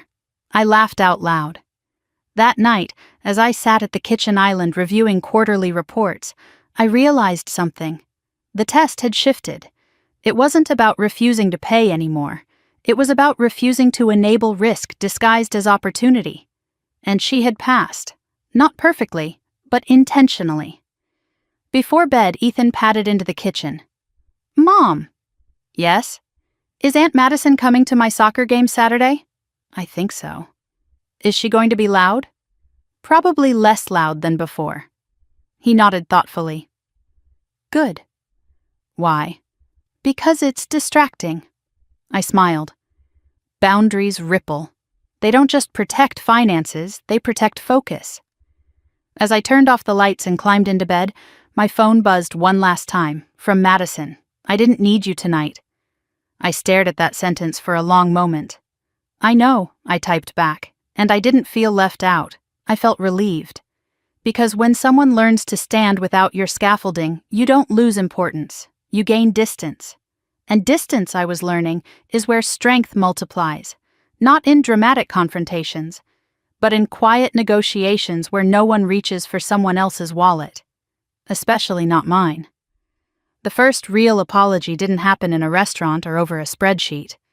It happened in my parents' driveway on a Sunday afternoon, while Ethan kicked a soccer ball against the garage door. The sky was pale blue, early summer creeping into Chicago. The air felt lighter than it had in months. Madison pulled up in the gray sedan, now familiar, and parked carefully along the curb instead of angling dramatically into the driveway like she used to with the SUV. Small shifts. Greg stepped out first, carrying a cooler. Madison followed, holding a simple bouquet of grocery store flowers. Not extravagant, not staged, just normal. "Hi," she said. "Hi." My mother came out of the house, wiping her hands on a kitchen towel. My father followed, slower these days, but steady. We gathered in the driveway for a moment, awkward and ordinary. Ethan ran over, out of breath. "Aunt Madison!" he shouted. She crouched and hugged him tightly. "Hey, superstar!" she said. No flashy gift, no loud announcement, just presence. Later, after lunch, while Ethan and Greg tossed the soccer ball back and forth, Madison approached me near the side yard. "I need to say something," she said quietly. I nodded once.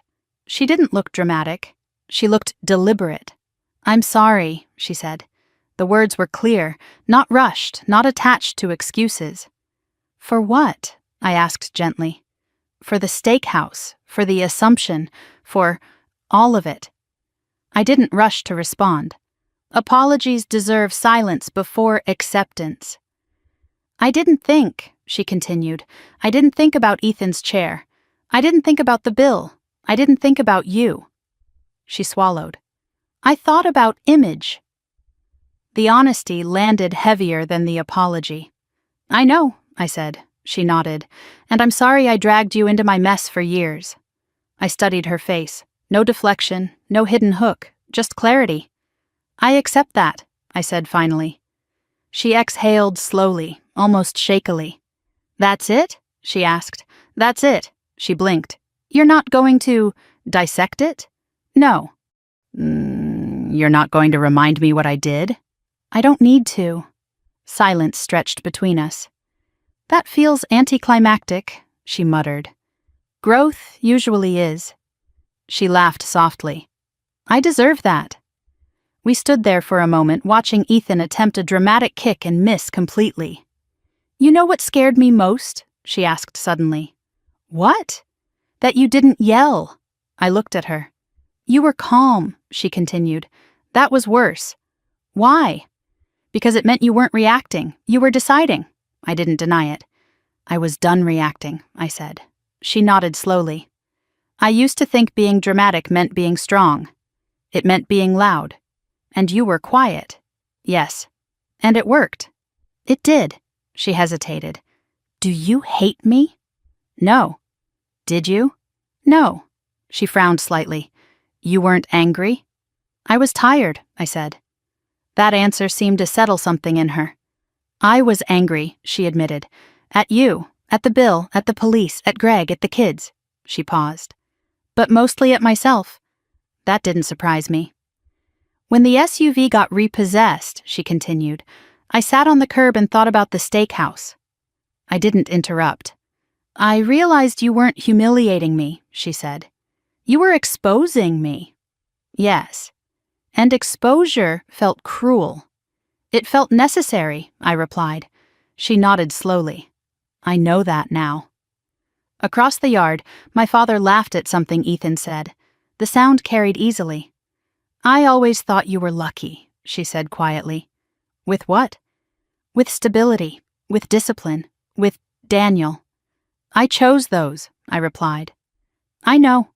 She wrapped her arms around herself briefly. I chose chaos, she admitted. You chose impulse, I corrected gently. Same thing. Not exactly. She tilted her head slightly. You still won't call it chaos? No. Why? Because chaos implies you didn't have control. She stared at me. You think I did? Yes. She looked down at the grass. That's harsher than chaos. It's honest. She absorbed that slowly. I didn't think you saw me that clearly, she said. I always did. Then why didn't you say something sooner? I did, I said. She thought about that. You did, she admitted. I just didn't listen. No. She shifted her weight. Do you ever think about that night? She asked. Yes. Does it still make you angry? No. What does it make you feel? Resolved. She smiled faintly. You love that word. Yes. It's annoying. I know. We both watched Ethan score an accidental goal off the garage door and cheer like he'd won a championship. He doesn't flinch around me, she said quietly. No. Why? Because you haven't given him a reason to. She swallowed. I was afraid he'd remember the screaming. He probably does, I said gently. She winced. But he also remembers you showing up. Her eyes flicked up to mine. That matters? Yes. She looked almost relieved. I thought one bad night defined everything. Only if it repeats. She nodded slowly. It won't, she said firmly. I believed her. That surprised me. You know, she said after a moment, when the police showed up, I thought you were ruining my life. And now? Now I think you might have saved it. I didn't respond. Some realizations don't need commentary. She glanced toward the house. Mom still thinks you were harsh. She would. But she stopped defending me. That's growth, too, she nodded. I used to rely on that. I know. And I used to rely on you. I know. Silence settled again. Not heavy, just steady. I don't want to compete with you anymore, she said softly. You never had to. I know, and I don't want to be rescued. I won't. She gave a small, almost shy smile. That's weirdly comforting. It should be. She took a breath. I'm going to mess up again, she admitted. Probably. You won't fix it. No. You won't shame me either. No, she nodded once. Okay. Across the yard, Ethan waved at us. Aunt Madison, watch this. She jogged over to him. No hesitation, no dramatic flourish, just presence. I stood there watching them for a moment longer. 10 months ago, she would have tried to buy his attention. Now she earned it. Daniel walked up beside me. That looked solid, he said quietly. Yes. She apologized? Yes. Did it feel real? Yes. He nodded slowly. You're not holding anything anymore, are you? No. He smiled faintly. That's new. Yes, it was. As the sun dipped lower and the backyard filled with golden light, I realized something unexpected. I didn't feel victorious. I felt balanced. The steakhouse had been explosive. This was quiet, and quiet lasts longer. Before Madison left that evening, she paused at the driveway. Reservation is for 12, she said softly. I looked at her. She smiled faintly. Lesson learned. Good, I replied. She got into the sedan and drove away without revving the engine. No spectacle, no drama, just forward motion. And that, more than any apology, told me the correction had worked. The call came at 11:42 on a Wednesday night. I was half asleep, the house quiet except for the low hum of the refrigerator downstairs. Daniel stirred beside me as my phone vibrated on the nightstand. Madison. My pulse didn't spike the way it used to. That was the first thing I noticed. I answered. Hey, I said, voice steady. There was no screaming, no panic, just breathing. Are you awake? She asked quietly. I am now. Sorry. What's going on? Silence stretched for a few seconds. Greg lost his overtime. I sat up slightly against the headboard. For how long? Indefinite. Reason? Company cutbacks. I nodded slowly, even though she couldn't see me. Okay. That single word seemed to surprise her. Okay? She repeated. Yes, okay. She exhaled sharply. I don't have margin for this. I know. There was a faint tremor in her voice. We were finally getting ahead, she said. Finally. Are you behind on anything yet? No. Good. Silence again. I almost asked Dad for money, she admitted. Did you? No. Good. She laughed weakly. You're very predictable. Yes. I wanted to ask you, she said. I figured. And? You didn't. No. Why? I imagined the steakhouse. I leaned back against the headboard. What about it? The way you didn't flinch. That again. That wasn't about not flinching, I said. It was about not stepping in. I know. Another silence. So what do we do? She asked finally. We. That word used to mean shared financial rescue. Now it meant shared conversation. You revised the plan, I said. How? Start with expenses. I already cut everything. Cut again, she groaned softly. There's nothing left. Subscriptions? Gone. Streaming? 1. Cell plan? Basic. Insurance? Shopped. Food? Already strict. Then income, I said. I can't just manifest money. No, I replied calmly.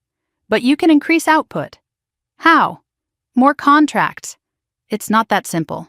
No, I agreed. It's not. Silence. I'm scared, she admitted. That was new. I know, I said. I hate this feeling. What feeling? That I'm one unexpected expense away from drowning again. I closed my eyes for a moment. That feeling is honest, I said. It's exhausting. Yes, but you're not drowning, I added. Not yet. You're aware. She didn't respond immediately. I used to numb this with spending, she whispered. I know. Wine, shopping, dinners. I know. I don't have that option now. No. And that's loud. What is? The anxiety. That made sense. When you remove distraction, you hear reality more clearly. What are your numbers right now? I asked. She sighed.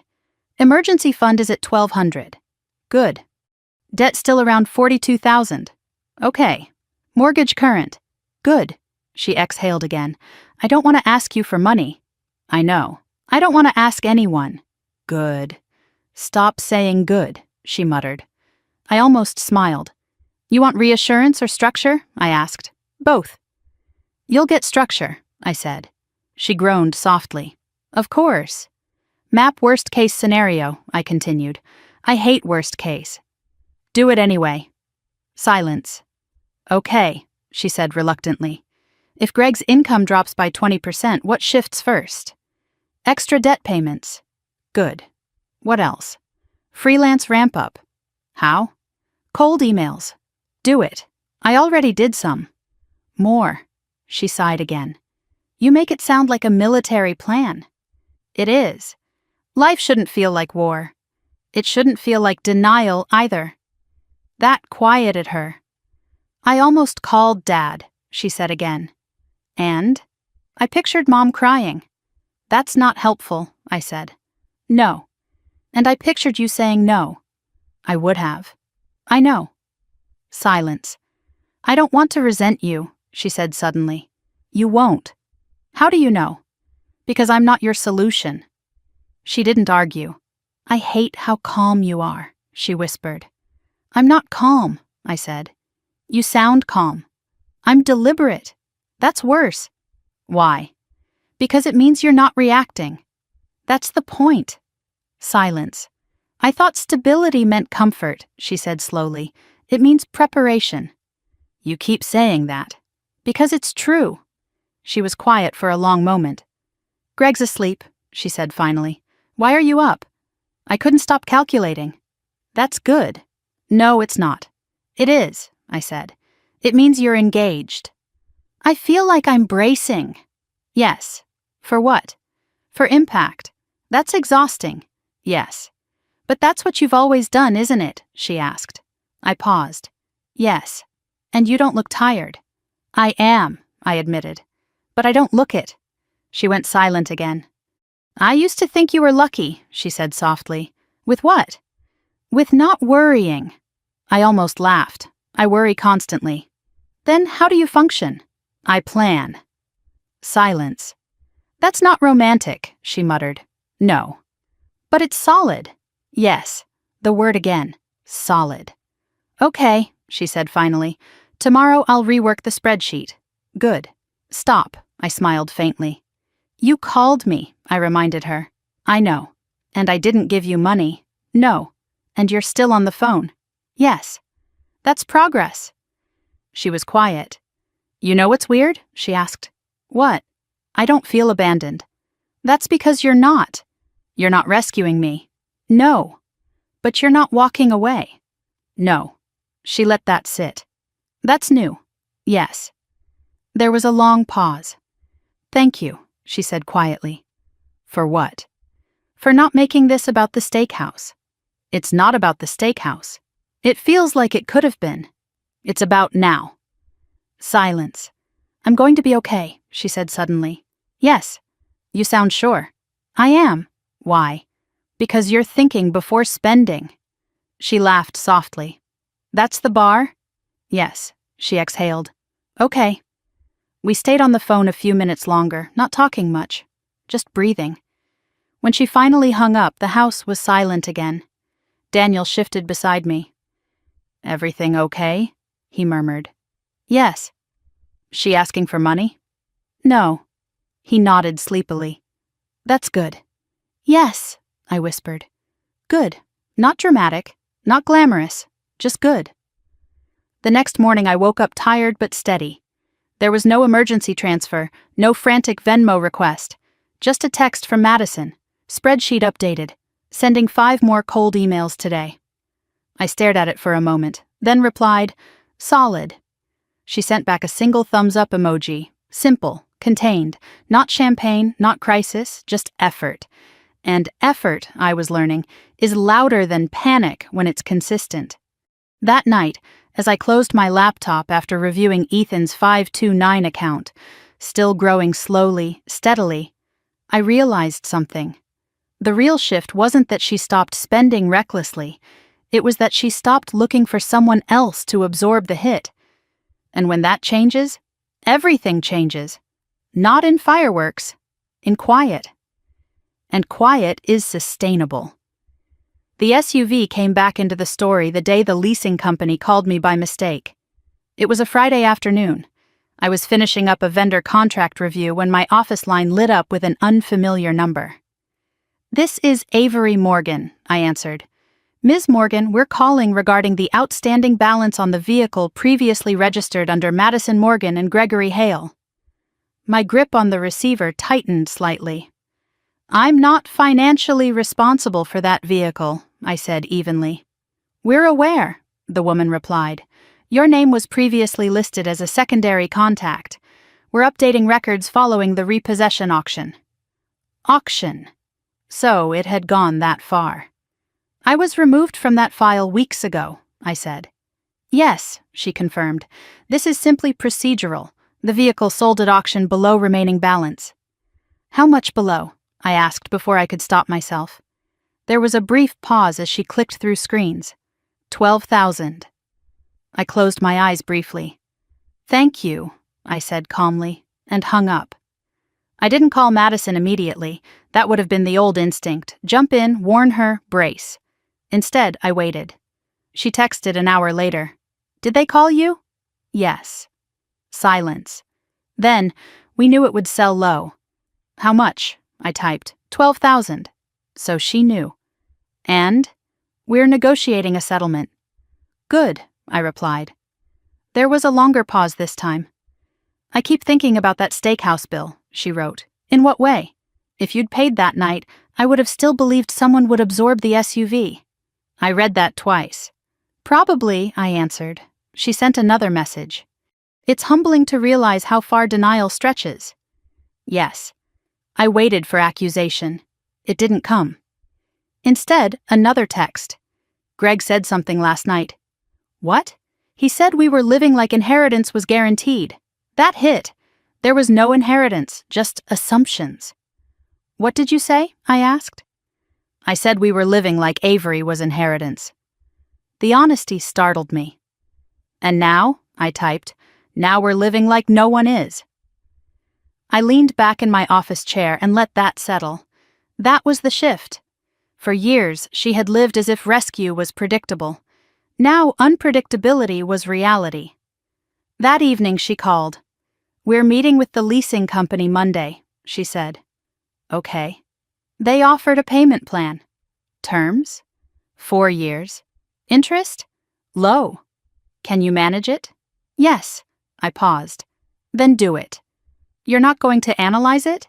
You already did. She exhaled softly. That feels strange. What does? Making a decision without expecting you to dissect it. I almost smiled. You can handle it. Can I? Yes. She went quiet. I'm tired of proving you right, she muttered. You're not proving me right, I said. You're proving yourself stable. She let that sit. Monday came and went without drama. No frantic messages, no requests. Just a short text at 5:30 p.m. settlement signed. Payment manageable. Good, I replied. She sent another message. I cried in the parking lot. Why? Because no one else was fixing it. I stared at the phone, and we still managed. I let out a slow breath. That was the moment. The first time she faced a financial consequence entirely on her own and survived it. That night, my parents came over unexpectedly. My mother's face was pale. We heard about the SUV, she said quietly. Yes, I replied. Are they okay? They signed a settlement. My father sat down heavily at the kitchen table. I offered to cover it, he admitted. And? I asked. She said no. I didn't react. She said they had it handled, he continued. There was something like awe in his voice. She's never said no to help before, my mother whispered. No, I agreed. We sat there for a moment. She's different, my father said finally. Yes. And you're not pushing her? No. You're not advising. Only when she asks. My mother looked at me carefully. I used to think you were too hard on her, she said. And now? I think we were too soft. That admission felt heavier than any apology Madison had offered. She used to panic, my father said quietly. Now she calculates. I almost smiled. Yes. They left after dinner, subdued but thoughtful. Later that week, Madison came by with Greg. Not with paperwork this time, with a folded sheet of paper. What's that? I asked. Budget projection, she said. She laid it on the kitchen counter. 4 years mapped out. Debt decreasing steadily. Emergency fund rising slowly. Income projections conservative. No sudden windfalls, no dramatic jumps. Just steady reduction. You did this? I asked. Yes. No color coding? She rolled her eyes slightly. I'm not you. I looked at the numbers. It wasn't elegant, but it was realistic. You accounted for interest fluctuations? I asked. Yes. Medical emergencies? 3,000 buffer in year 2. Kids' activities? Scaled. She watched my face carefully. Well, it's solid, I said. She exhaled slowly. Solid, she repeated. Yes. Greg stood quietly beside her. We argued about this for hours, he said, but we stayed within the numbers. That's discipline, I replied. Madison leaned against the counter. I thought discipline meant restriction, she said. It means alignment. With what? With reality, She nodded slowly. I keep replaying that night in my head, she admitted. The screaming? Yes. And? I see myself now, and I cringe. That's growth, I said. It's embarrassing. Yes. But I don't feel angry at you anymore. That's good. I feel grateful. I didn't respond immediately. Gratitude used to be currency she spent carelessly. Now it felt earned. Don't be grateful, I said finally. Be consistent. She laughed softly. You really don't let up. No. She grew quiet again. You know what's strange? She asked. What? I don't miss the SUV. I raised an eyebrow. You loved that thing. I loved what it signaled. And now? I like not worrying about the payment. That mattered more than she realized. Greg nodded slowly. It was leased furniture on wheels, he said. Madison groaned. Don't start. I smiled faintly. Laminate is underrated, I said. She laughed. The sound wasn't sharp or defensive. It was lighter. When they left, I stood in the doorway watching the gray sedan pull away. No spectacle, no revving engine, just forward motion. I went back inside and opened Ethan's college fund again. The number had grown steadily. Not dramatically, just predictably. Compound interest, compound discipline, compound boundaries. That night, as I sat at the kitchen table alone, I thought about something Madison had said. We were living like Avery was inheritance. That line echoed. I had never meant to be safety net. But I had allowed it. And allowance creates expectation. Expectation creates dependency. Dependency creates resentment. The steakhouse had been loud. The SUV had been expensive. But the real correction was quiet. It was in settlement papers signed without my name, in budgets drawn without my oversight, in parents offering rescue and hearing no, in a sister who finally understood that stability isn't inherited, it's built. And once built, it doesn't need to be flashy, it just needs to hold. That night, for the first time in a long time, I didn't think about what might collapse. I thought about what was finally standing on its own. The post went up on a Sunday afternoon. I wasn't expecting it. I was folding laundry in the living room when my phone buzzed repeatedly with notifications. At first, I ignored them. Family group chats had a way of reigniting minor things into unnecessary debates. Then Daniel walked in, holding his own phone. Have you seen this? He asked carefully. Seen what? He handed me the screen. Madison had posted. Family isn't about who pays the bill. It's about who shows up when you fall. I've learned some hard lessons this year about loyalty and pride. Sometimes the people you think will protect you choose to expose you instead. But exposure can feel like betrayal when you're not ready to face yourself. Growth hurts. But I'm grateful for the wake-up call. No names, no tags. But the undertone was clear. I read it twice, then a third time. My pulse didn't spike. That surprised me. She didn't attack you, Daniel said quietly. No. But she positioned herself as wounded. Yes. The comments were already stacking up. You're so brave. Family can be cruel. Proud of your growth. Then one that made me pause. Sometimes tough love is the only love that sticks. That one had more likes than the others. Interesting. I didn't comment. I didn't react. But 10 minutes later, my phone rang. Madison, I answered. You saw it, she said. Yes. You're not mad? No. Silence. You're not going to respond? She asked. No. Why?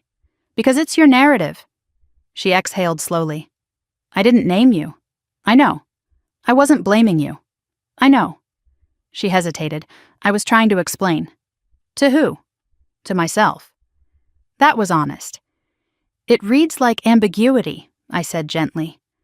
I didn't know how to write it without sounding defensive. You don't have to write it at all.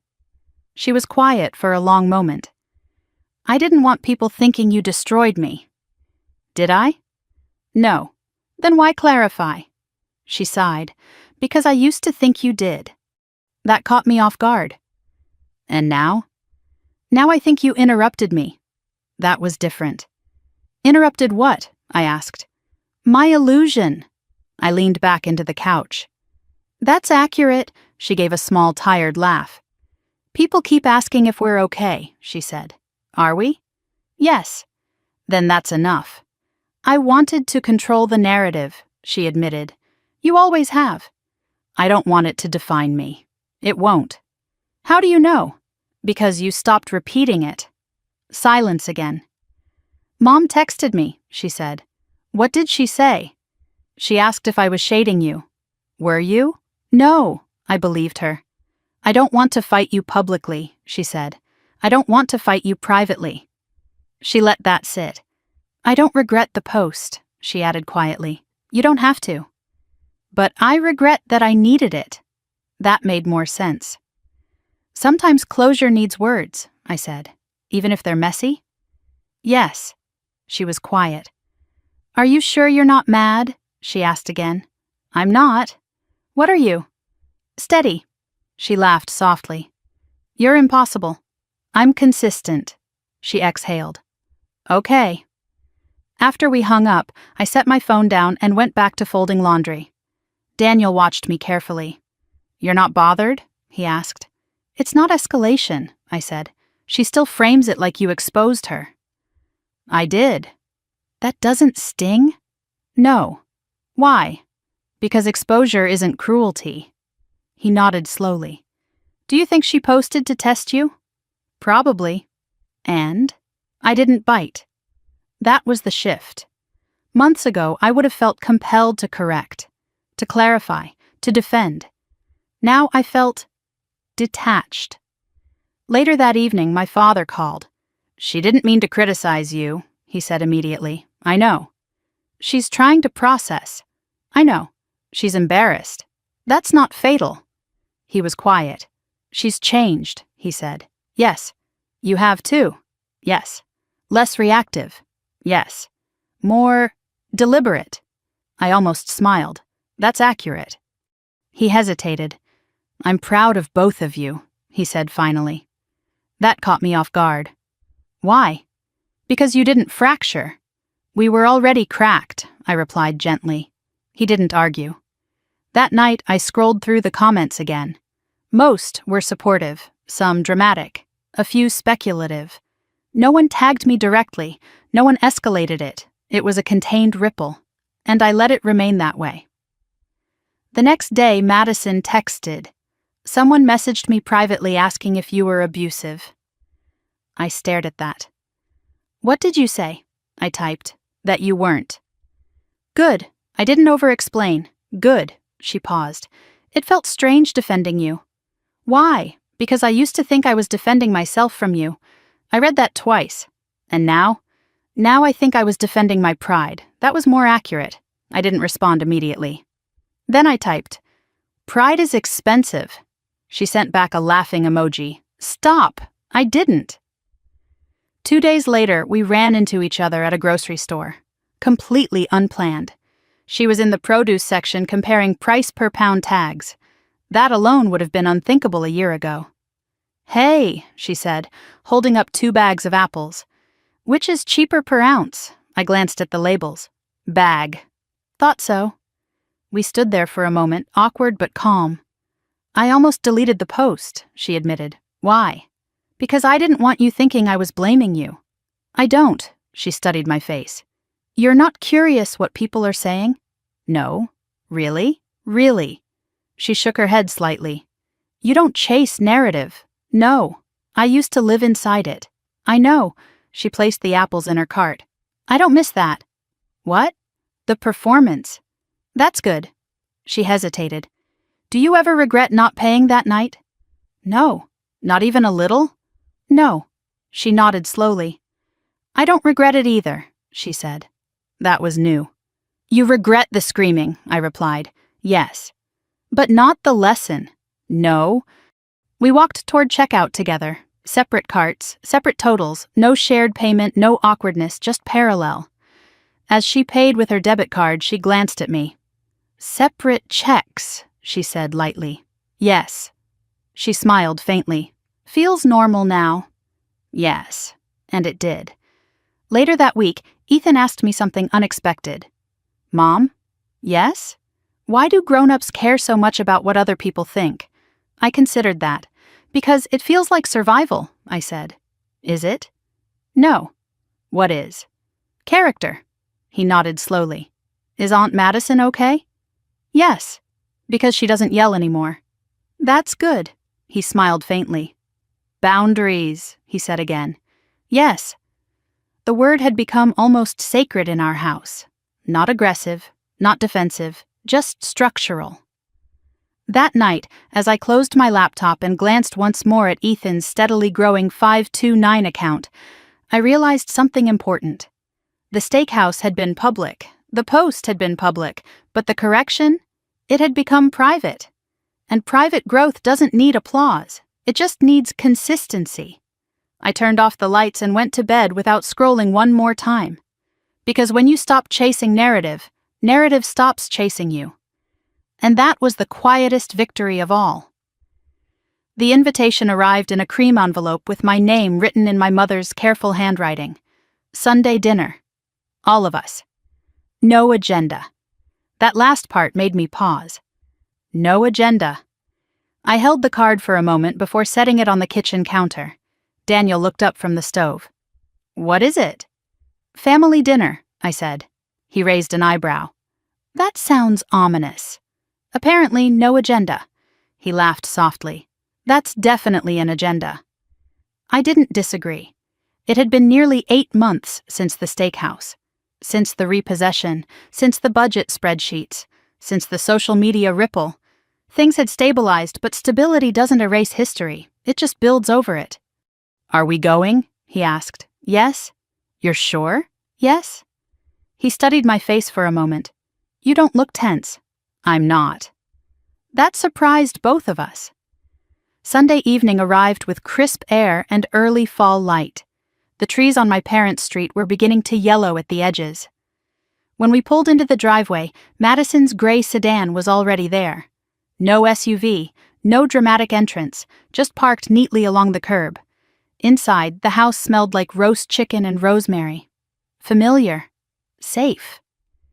My mother hugged me a little longer than usual. You look good, she said. I feel good. My father clasped Daniel's shoulder and nodded once. There was a quiet respect in the room that hadn't existed before.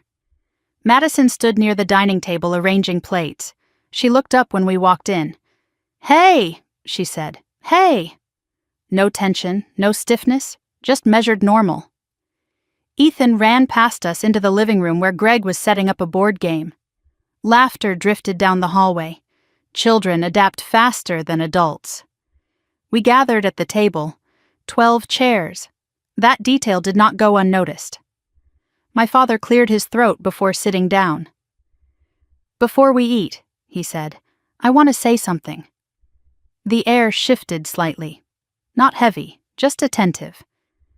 We haven't handled things well in the past, he continued. My mother stared down at her folded napkin. We confused helping with protecting, he said, and protecting with enabling. Madison looked still. I didn't interrupt.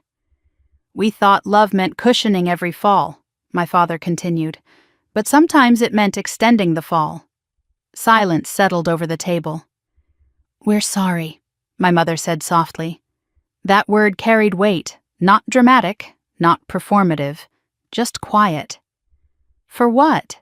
Madison asked gently. For shielding you from consequence, my father replied, and for asking Avery to carry more than her share, my mother added. I didn't look away. That's true, I said evenly. My father nodded. It is. There was no defensiveness in his voice, just acknowledgement. Madison inhaled slowly. I asked for it, she said. No, my mother replied quickly. We offered it. Both things were true, and both could coexist. I didn't know how to say no, my mother whispered. Madison looked at her. I didn't know how to hear it, she said. The room felt steady. No raised voices, no accusations, just clarity. I folded my hands on the table. This isn't about blame, I said. No, my father agreed. It's about correction. Correction. I liked that word. Dinner began, plates passed, wine poured, moderately. No expensive labels, no overindulgence, just enough. Greg leaned over to me quietly at one point. I was angry at you, he admitted. I know. I thought you humiliated us. Yes, I don't think that anymore. What changed? I realized humiliation requires denial. I met his eyes. And? I was in denial. I nodded once. That's honest. He exhaled slowly. I needed that, Bill. I almost smiled. Most people don't say that. I wouldn't have said it 6 months ago. We ate in relative calm. Conversation drifted toward normal things: work, school, weather. The tension that once clung to these dinners was absent. Not because history vanished, but because it had been confronted. After dessert, my mother brought out coffee. Madison stood up unexpectedly. I need to say something too, she said. The room quieted again. I used to think Avery was rigid, she began. I didn't react. I thought she was cold, calculating, harsh. She swallowed. I didn't understand that she was just consistent. My mother's eyes filled slightly. I thought flexibility meant love, Madison continued, but it meant avoidance. No one interrupted. I blamed her for drawing lines, she said, because it forced me to see that I didn't have any. Silence. I don't feel exposed anymore, she said softly. I feel accountable. That was new. I don't need rescue, she added, and I don't want it. My father nodded slowly. We won't offer it, he said. The words were simple, but they landed. I felt something shift again, not explosive, structural. After dinner, we moved into the living room. Ethan and his cousins were building something out of blocks on the floor. Madison sat beside him without directing, without correcting, just participating. I watched her for a moment. The performance was gone, not replaced with shame, replaced with presence. Later, as coats were gathered and goodbyes exchanged, my mother pulled me aside. I didn't realize how much pressure we put on you, she said quietly. You didn't see it. I see it now. That's enough. She hesitated. Are we okay? Yes.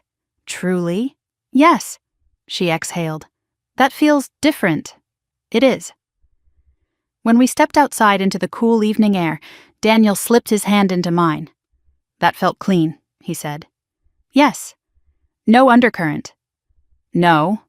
He glanced back at the house. They're adjusting. Yes. And you? I'm steady. He smiled faintly. You always are. As we drove home, Ethan chattered about the board game. No mention of tension, no memory of screaming. Just ordinary. When we pulled into our driveway, I sat for a moment before turning off the engine. Reservation for 12, Daniel said lightly. I glanced at him. What? 12 seats, no more. I smiled faintly. Yes. Inside the house, I checked Ethan's 529 account again. The number had grown modestly, no leaps, no miracles, just steady accumulation, the kind that doesn't make headlines, but builds futures. That night, lying in bed, I thought about something my father had said. Correction. That was what this had been.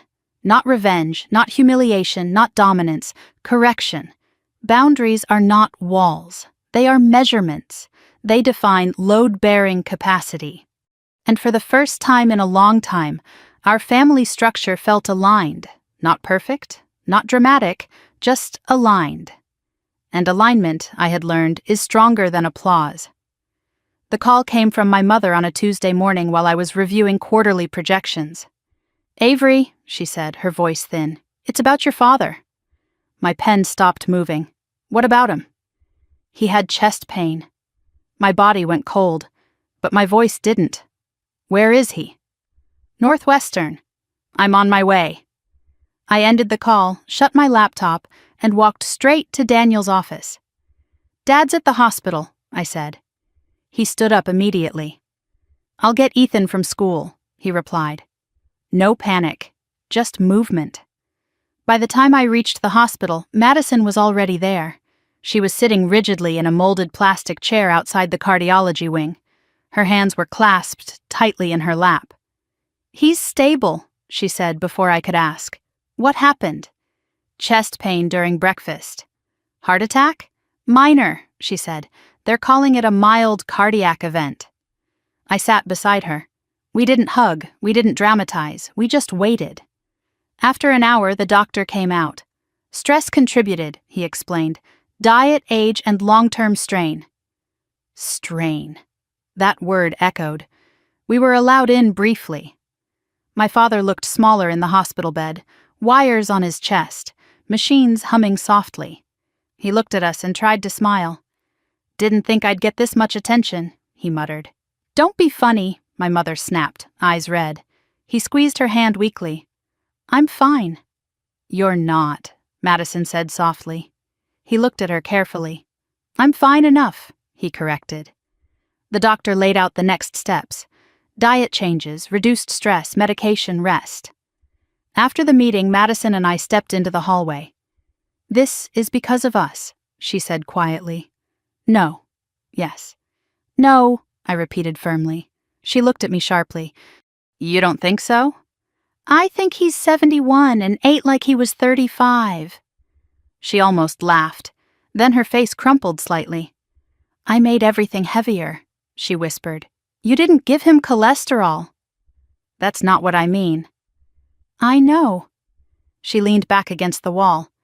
I thought I was the fragile one, she said. You were. And now he is, I shook my head. He's human. Silence. I don't want to stress him anymore, she said. Then don't. She looked at me. That simple? Yes. It's not. It is. She stared down at her shoes. I used to call him whenever I panicked, she admitted. I know. And he'd try to fix it. Yes. I can't do that anymore. No. She swallowed. I won't. That mattered. When my father was discharged 2 days later, we all gathered at my parents' house to organize the kitchen. Low sodium, less red meat, more vegetables. Madison stood in front of the pantry holding a bag of chips. These are gone, she said. Yes, I replied. Even the good ones? Yes. She dropped them into the trash without arguing. That alone was a shift. We worked side by side quietly. No one assigned roles. No one competed. Just shared effort. Later, my father sat at the table watching us. You two are different, he said. In what way? Madison asked. Less sharp. I raised an eyebrow. Sharp like knives, he clarified. Now you're more like measuring tapes. I almost smiled. That's oddly specific, he shrugged. I had time to think in the hospital. About what? I asked. Load-bearing walls. I froze slightly. Excuse me? I realized I've been leaning on you both in different ways, he said, and neither of you should carry me. You don't carry us, Madison said quickly. I do, he replied. Emotionally. Silence settled. I let your crises become mine, he continued, looking at Madison. And I let Avery carry responsibility alone. I didn't interrupt. That wasn't fair, he said. No, I agreed softly. Madison wiped at her eyes. I don't want to stress you anymore, she said. Then don't panic aloud, he replied gently.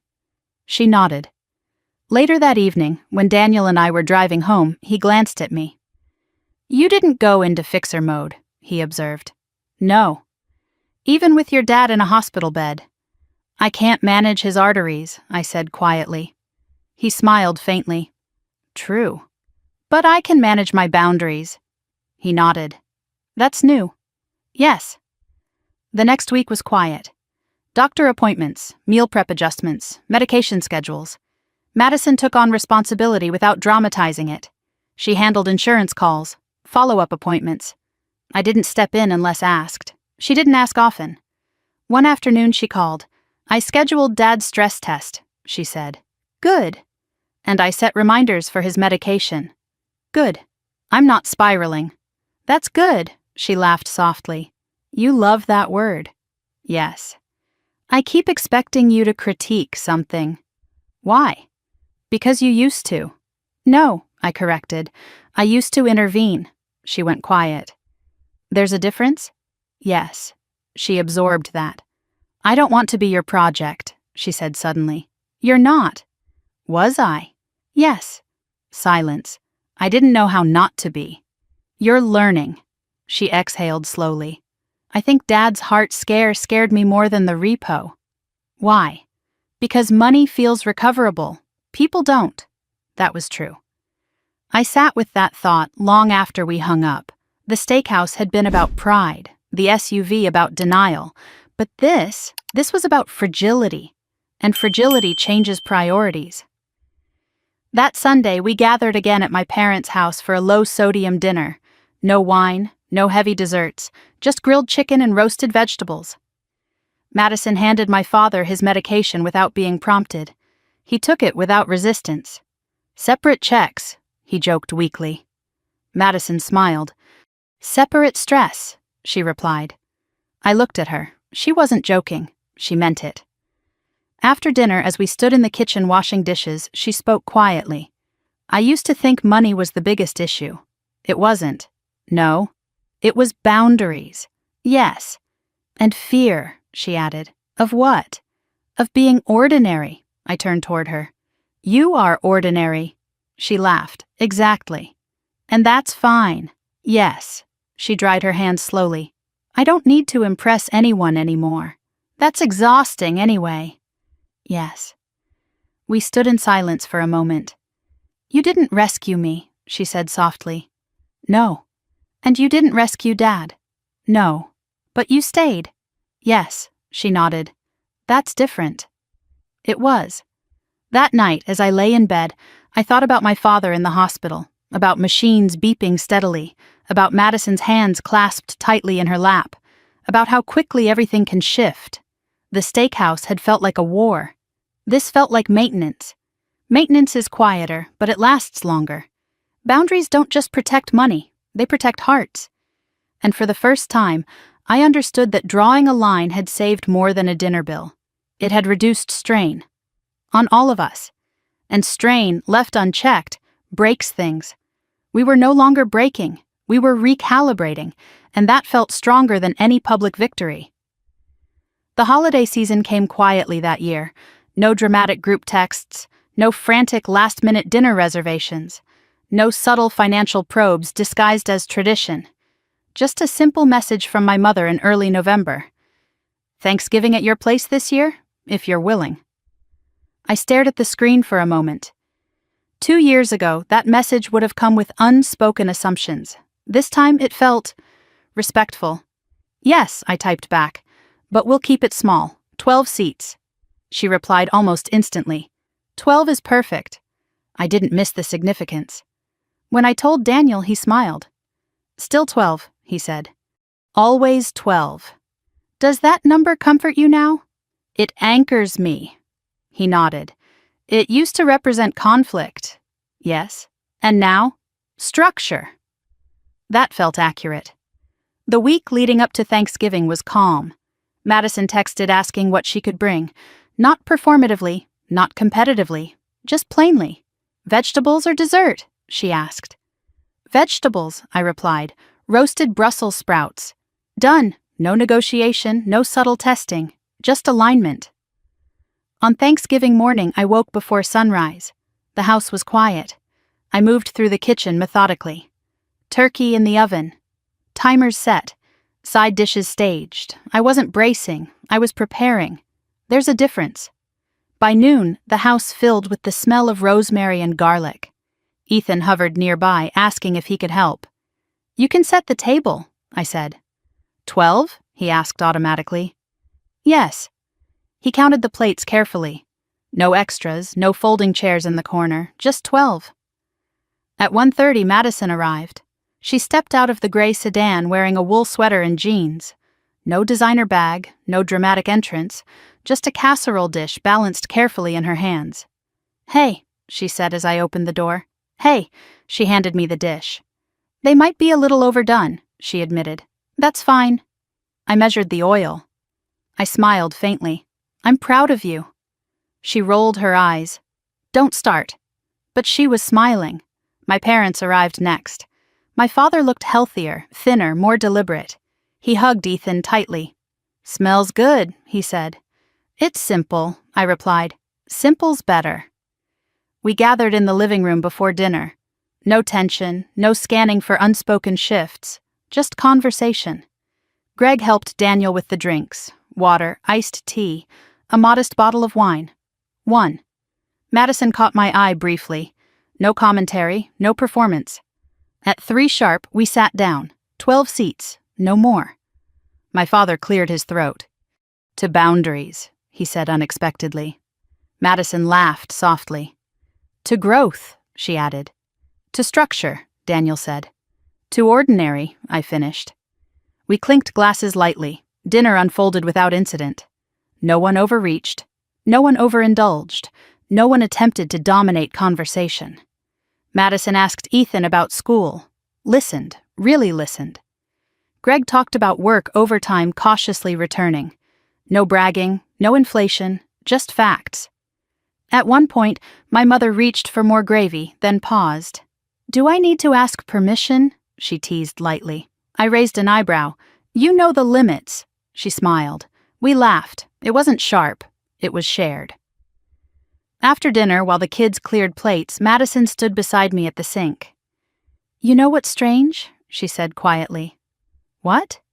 "I'm not anxious." "That's good." "Stop," I smiled. "I'm serious," she continued. "I used to feel like I needed to prove something at these dinners." "You don't." "I know." She rinsed a plate slowly. "I don't feel smaller without the SUV," she said. "You're not." "I don't feel invisible without expensive wine." "You're not." She dried her hands. "I feel steady." I nodded. "That's better than impressive." She leaned against the counter. "I thought you were controlling," she admitted. "I was controlled." "That's different." "Yes." Silence settled between us, comfortable. "I don't think about that steakhouse night with anger anymore," she said softly. "What do you think about?" "The chair." I looked at her. "Ethan's chair," she clarified. I swallowed. "I see it now." "That's growth," I said. "It hurts less," she replied. Later, as dessert was served, my father looked around the table. "This feels lighter," he said. "It is," my mother replied. "Why?" he asked. "Because no one's waiting to be rescued," Madison answered quietly. That was the truth. No safety net being stretched thin, no hidden expectations under the table. Just food, just presents, just 12 seats. After dinner, Ethan pulled Madison into the living room to show her his latest Lego build. She knelt beside him without checking her phone, without posing for photos, just building. I watched for a moment. No performance, no narrative, just participation. Daniel joined me near the doorway. "You're not scanning the room," he observed. "No." "You used to." "I know." "What changed?" "I stopped preparing for collapse." He nodded slowly. "That's powerful. It's peaceful." When my parents left later that evening, my mother hugged me tightly. "You've built something solid here," she whispered. "I didn't build it alone." She pulled back slightly. "No," she said, "but you held it." Madison lingered in the doorway after Greg and the kids walked ahead. "I'm not embarrassed anymore," she said quietly. "About what?" "About needing correction." I looked at her carefully. "That's rare." "I know," she hesitated. "I don't want to go back." "You won't." "How do you know?" "Because you like steady now." She smiled faintly. "Yes," she admitted. "I do." She stepped outside into the cool evening air. I watched her drive away slowly. No rush, no show, just ordinary. Inside, as we stacked dishes and turned off lights, I felt something settle deeper than relief. It wasn't triumph. It wasn't even closure. It was equilibrium. The steakhouse had been a rupture. This was restoration. Not flashy, not loud, just consistent. Later that night, as I checked Ethan's college fund one more time, still growing, still compounding, I realized something. That number represented more than tuition. It represented discipline. It represented restraint. It represented saying no when yes would have been easier in the moment. And as I turned off the screen, I understood something else. We weren't a fractured family anymore. We weren't perfect. But we were aligned. And alignment is stronger than performance. 12 seats, 12 boundaries, 12 people choosing structure over spectacle. That was enough. The anniversary of that night arrived without warning. Not on a calendar, not with a notification.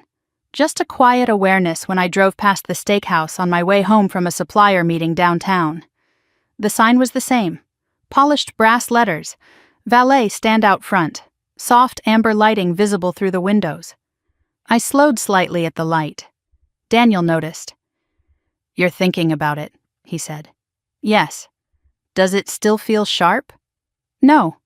"What does it feel like?" "Distant." He nodded. "Do you want to go back?"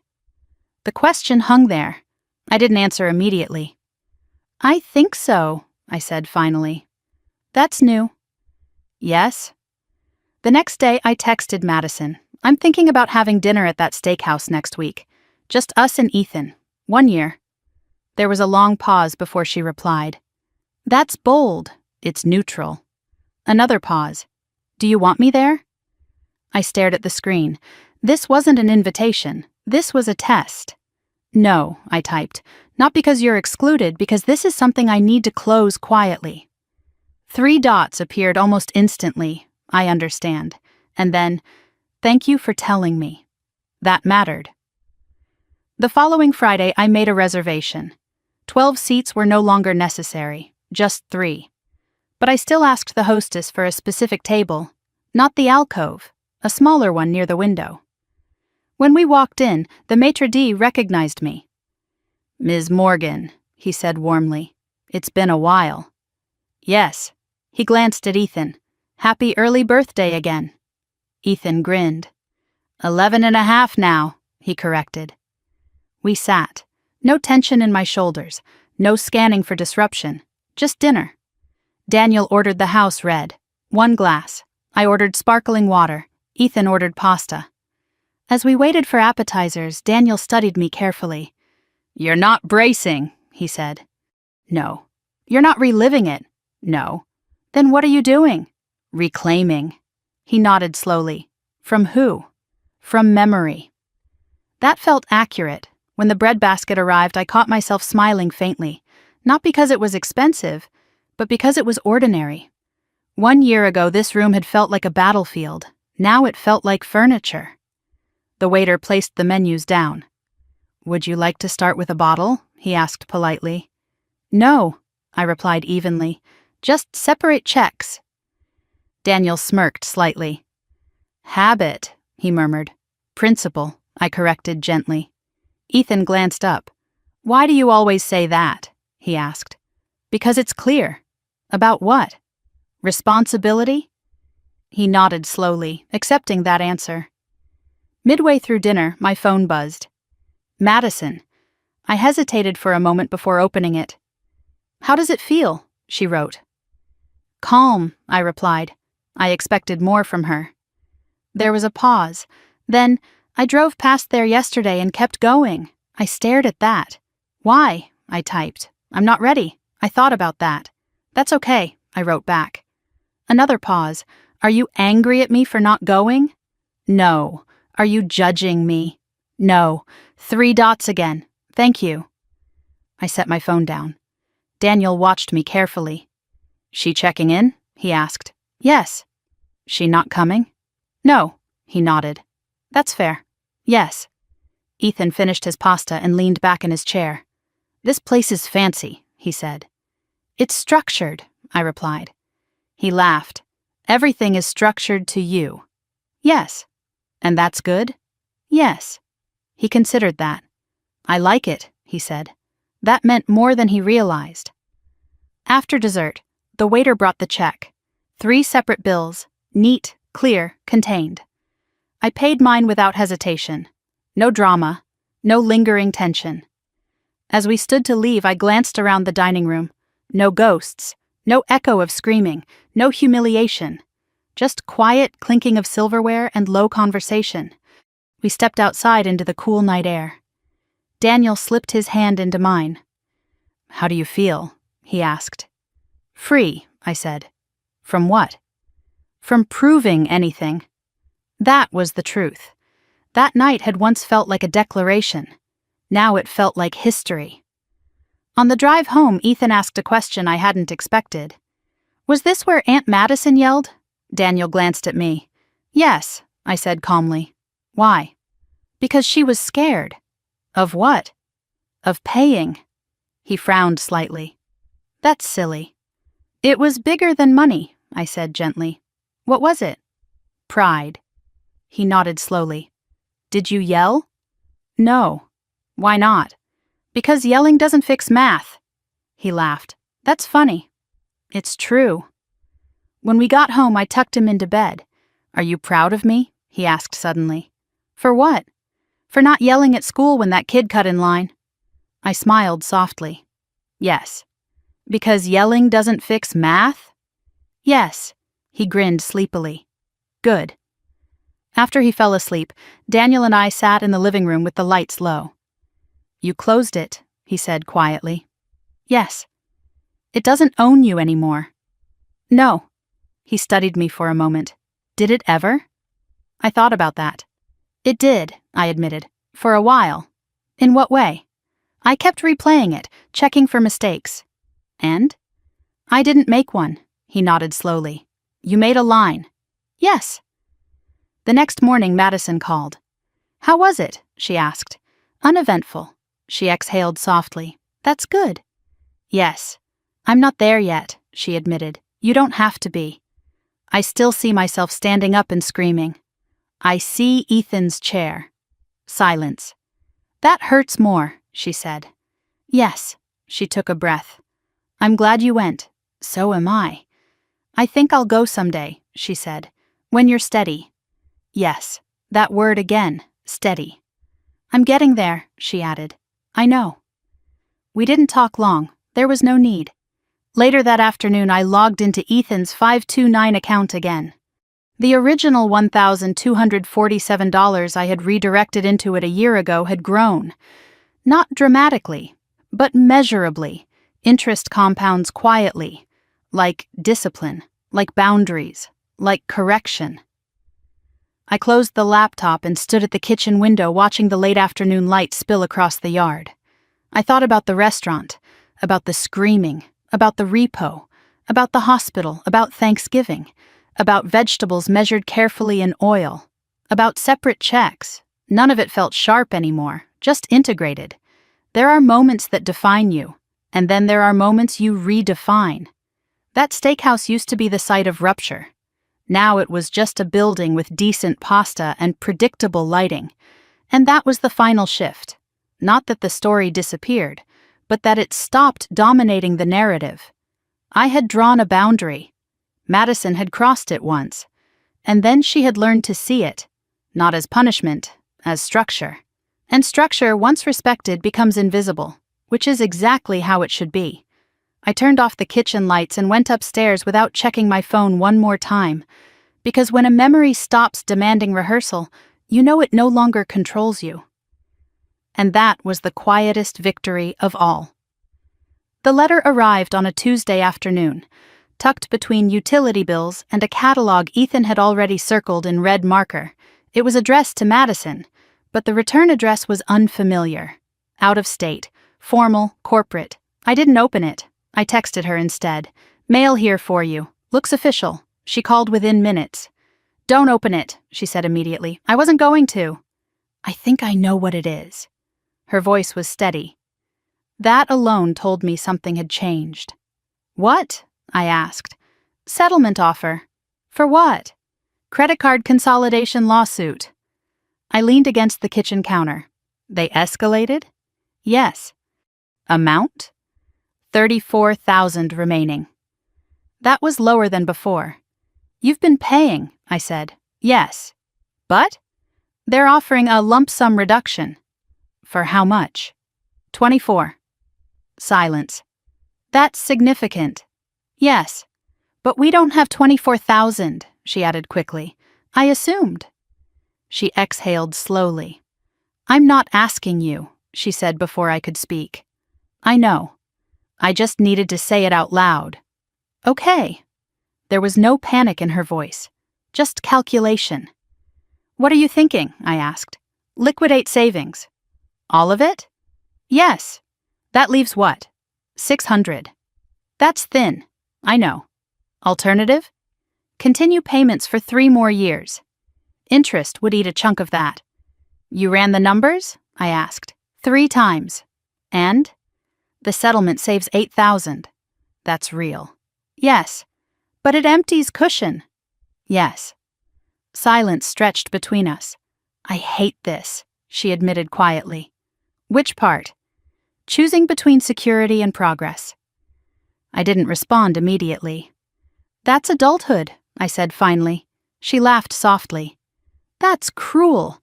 It's math. Silence again. Greg thinks we should do it, she said. And you? I'm scared. Of what? Of being back at 0. You're not at 0, I said. 600 feels like 0. It's not. But it feels like it. I know. She was quiet for a long time. I don't want to borrow, she said. You won't. I don't want to ask Dad. You won't. I don't want to ask you. You won't. She exhaled slowly. I think we should take it. Then take it. You're not going to tell me to keep the cushion? You already know the trade-off. I want you to say it. No. Why? Because this is yours. Silence. I hate that, she whispered. I know. But I didn't bend. She breathed in slowly. Okay, she said. We'll take it. Good, she groaned softly. Stop. I almost smiled. When do they need the payment? I asked. 30 days. Can you liquidate without penalty? Yes. Then execute. She was quiet. Why are you so calm? She asked. Because it's contained. What does that mean? You're not spiraling, you're deciding. She absorbed that. That feels different, she said. It is. The next week moved quickly. Paperwork, transfers, wire confirmations. Madison texted me the morning after they wired the funds. It's done. How do you feel? I asked. Like I jumped off a cliff and didn't die.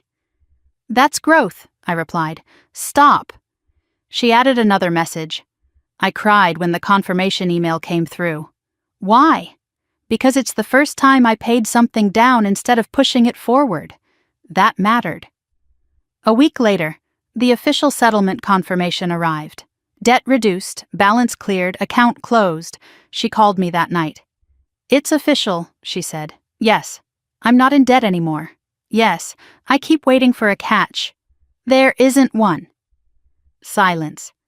I'm proud of myself, she said carefully. You should be. That feels strange. Why? I'm used to someone else being proud for me. You don't need that. She let that settle. I used to think money was power, she said. It's leverage. Over what? Choices. Silence. I feel lighter, she admitted. Yes, but also exposed. How? No cushion. You'll rebuild it. I know. She paused. I don't regret not asking you, she added. I know. I wanted to. I know. But I didn't. That's the point, she laughed softly. I used to resent you. I know. For not softening. I know. And now I'm grateful you didn't. I didn't respond immediately. Don't say anything, she added quickly. I wasn't. Good. That weekend we all gathered at my parents' house again. No special occasion, just Sunday dinner. Madison looked different, not flashy, not dramatic, just upright. Greg hugged my father a little longer than usual.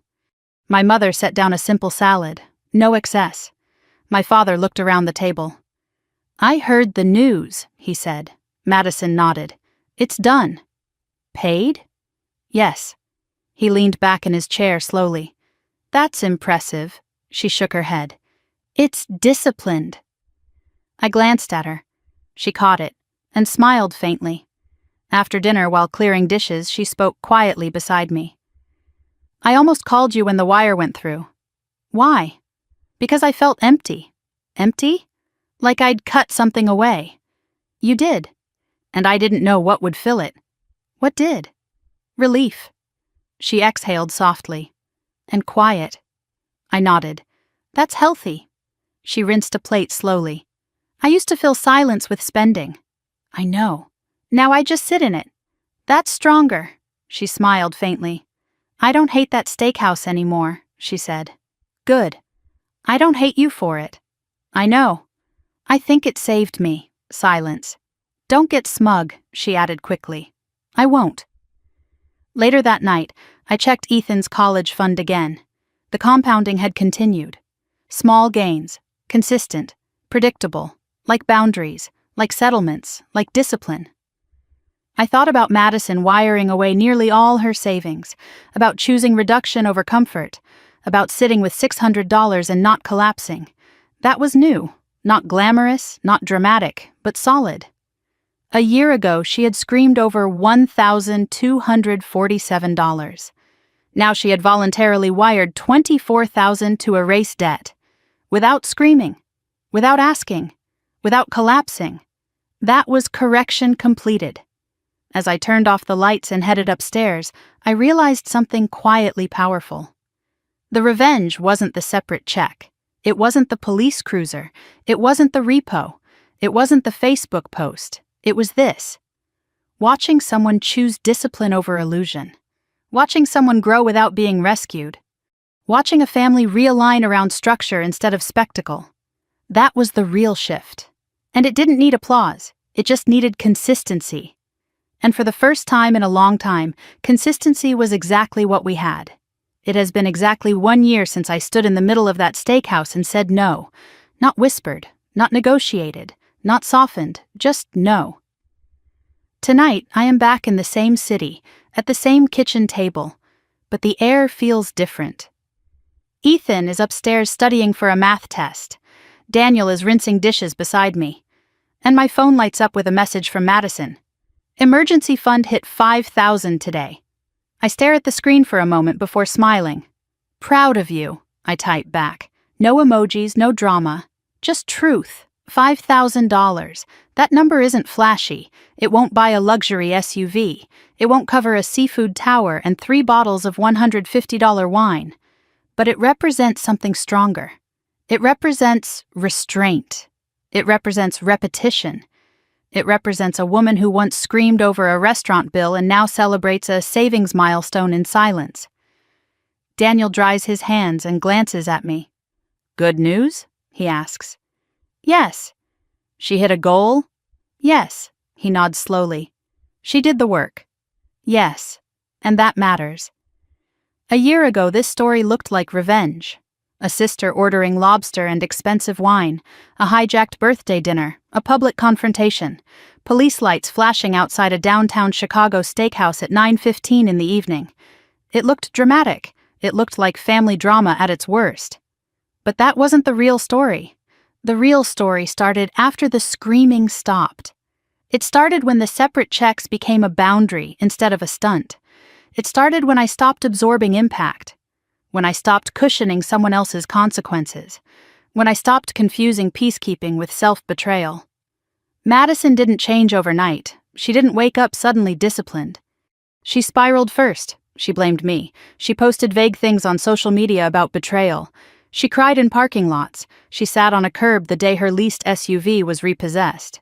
She faced credit card debt that had quietly grown to over $60,000. She signed settlement papers. She rebuilt from $600 in savings. She wired $24,000 without asking for rescue. She measured olive oil. She compared apples by the ounce. She paid down debt instead of pushing it forward. That is not a dramatic transformation. It is a slow one. And slow is harder. Because slow requires repetition. I walk upstairs and pause outside Ethan's room. He is bent over his desk, pencil in hand. "Mom," he says without looking up. "Yes? Can I ask you something?" "Of course." He glances at me. "Are you still mad about that night?" "No." "Why not?" "Because it did what it needed to do." He frowned slightly. What do you mean? It corrected something. He nods slowly. Like when you don't fix your math mistake right away and it messes up the whole page. Exactly like that. He smiles faintly. So you erased it? No. What then? I stopped letting it multiply. He grins. You're obsessed with math. Yes. And boundaries. Yes. He shrugs. I think it's cool. That's enough for me. Later that evening, Madison calls. 5,000, she repeats, almost like she doesn't believe it. Yes. I keep thinking about that steakhouse bill. What about it? It was $1,247. Yes. That number felt catastrophic then. And now? Now it feels small. It was never about the number. I know. She exhales slowly. I don't hate that version of me anymore, she says quietly. That's important. I understand her. That's growth. She was scared. Yes. She thought money meant safety. It doesn't. No. It means options. Yes. Silence settles between us. I used to think you were lucky, she says again. With what? With discipline, I smile faintly. It wasn't luck. I know. It was choice. Yes. She pauses. Do you ever regret not paying that bill? She asks one last time. No. Not even to avoid the police. No. Not even to avoid humiliating me? No. She exhales softly. Good. We don't say anything for a few seconds. I'm glad you didn't, she adds quietly. So am I. After we hang up, I sit alone at the kitchen table. The house is quiet. The kind of quiet that feels earned. I think about that sentence I said a year ago. Reservation is for 12, not 12-ish, not 12 plus, and not on my tab. It sounded sharp at the time. Now it sounds clear. Clarity can feel cruel to someone who benefits from confusion. But clarity is kindness to yourself. That was the real lesson. Not about Lobster, not about expensive wine, not about separate checks, about boundaries, about refusing to fund delusion, about understanding that generosity without limits isn't virtue, it's erosion, and erosion eventually collapses structures. I didn't collapse, I reinforced. Madison didn't crumble, she recalibrated. My parents stopped confusing enabling with love. My father adjusted his diet after a cardiac scare and stopped carrying everyone's stress like it was his responsibility to absorb. My mother stopped calling daily to vent anxiety that wasn't mine to carry. Greg works overtime when he needs to. They drive a used sedan, they celebrate savings milestones instead of curated appearances. And Ethan grows up watching adults correct themselves instead of pretending nothing is wrong. That is not a revenge story. It's a restoration story, but restoration starts with a hard no. If you're listening to this and you're wondering whether you should have paid that bill just to keep the peace, let me tell you something.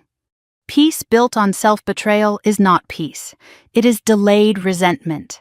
If you are constantly being treated like the family bank account, if every holiday turns into financial manipulation, if every birthday becomes an opportunity for someone else's entitlement, ask yourself this, are you being generous or are you funding a fantasy? There is a difference.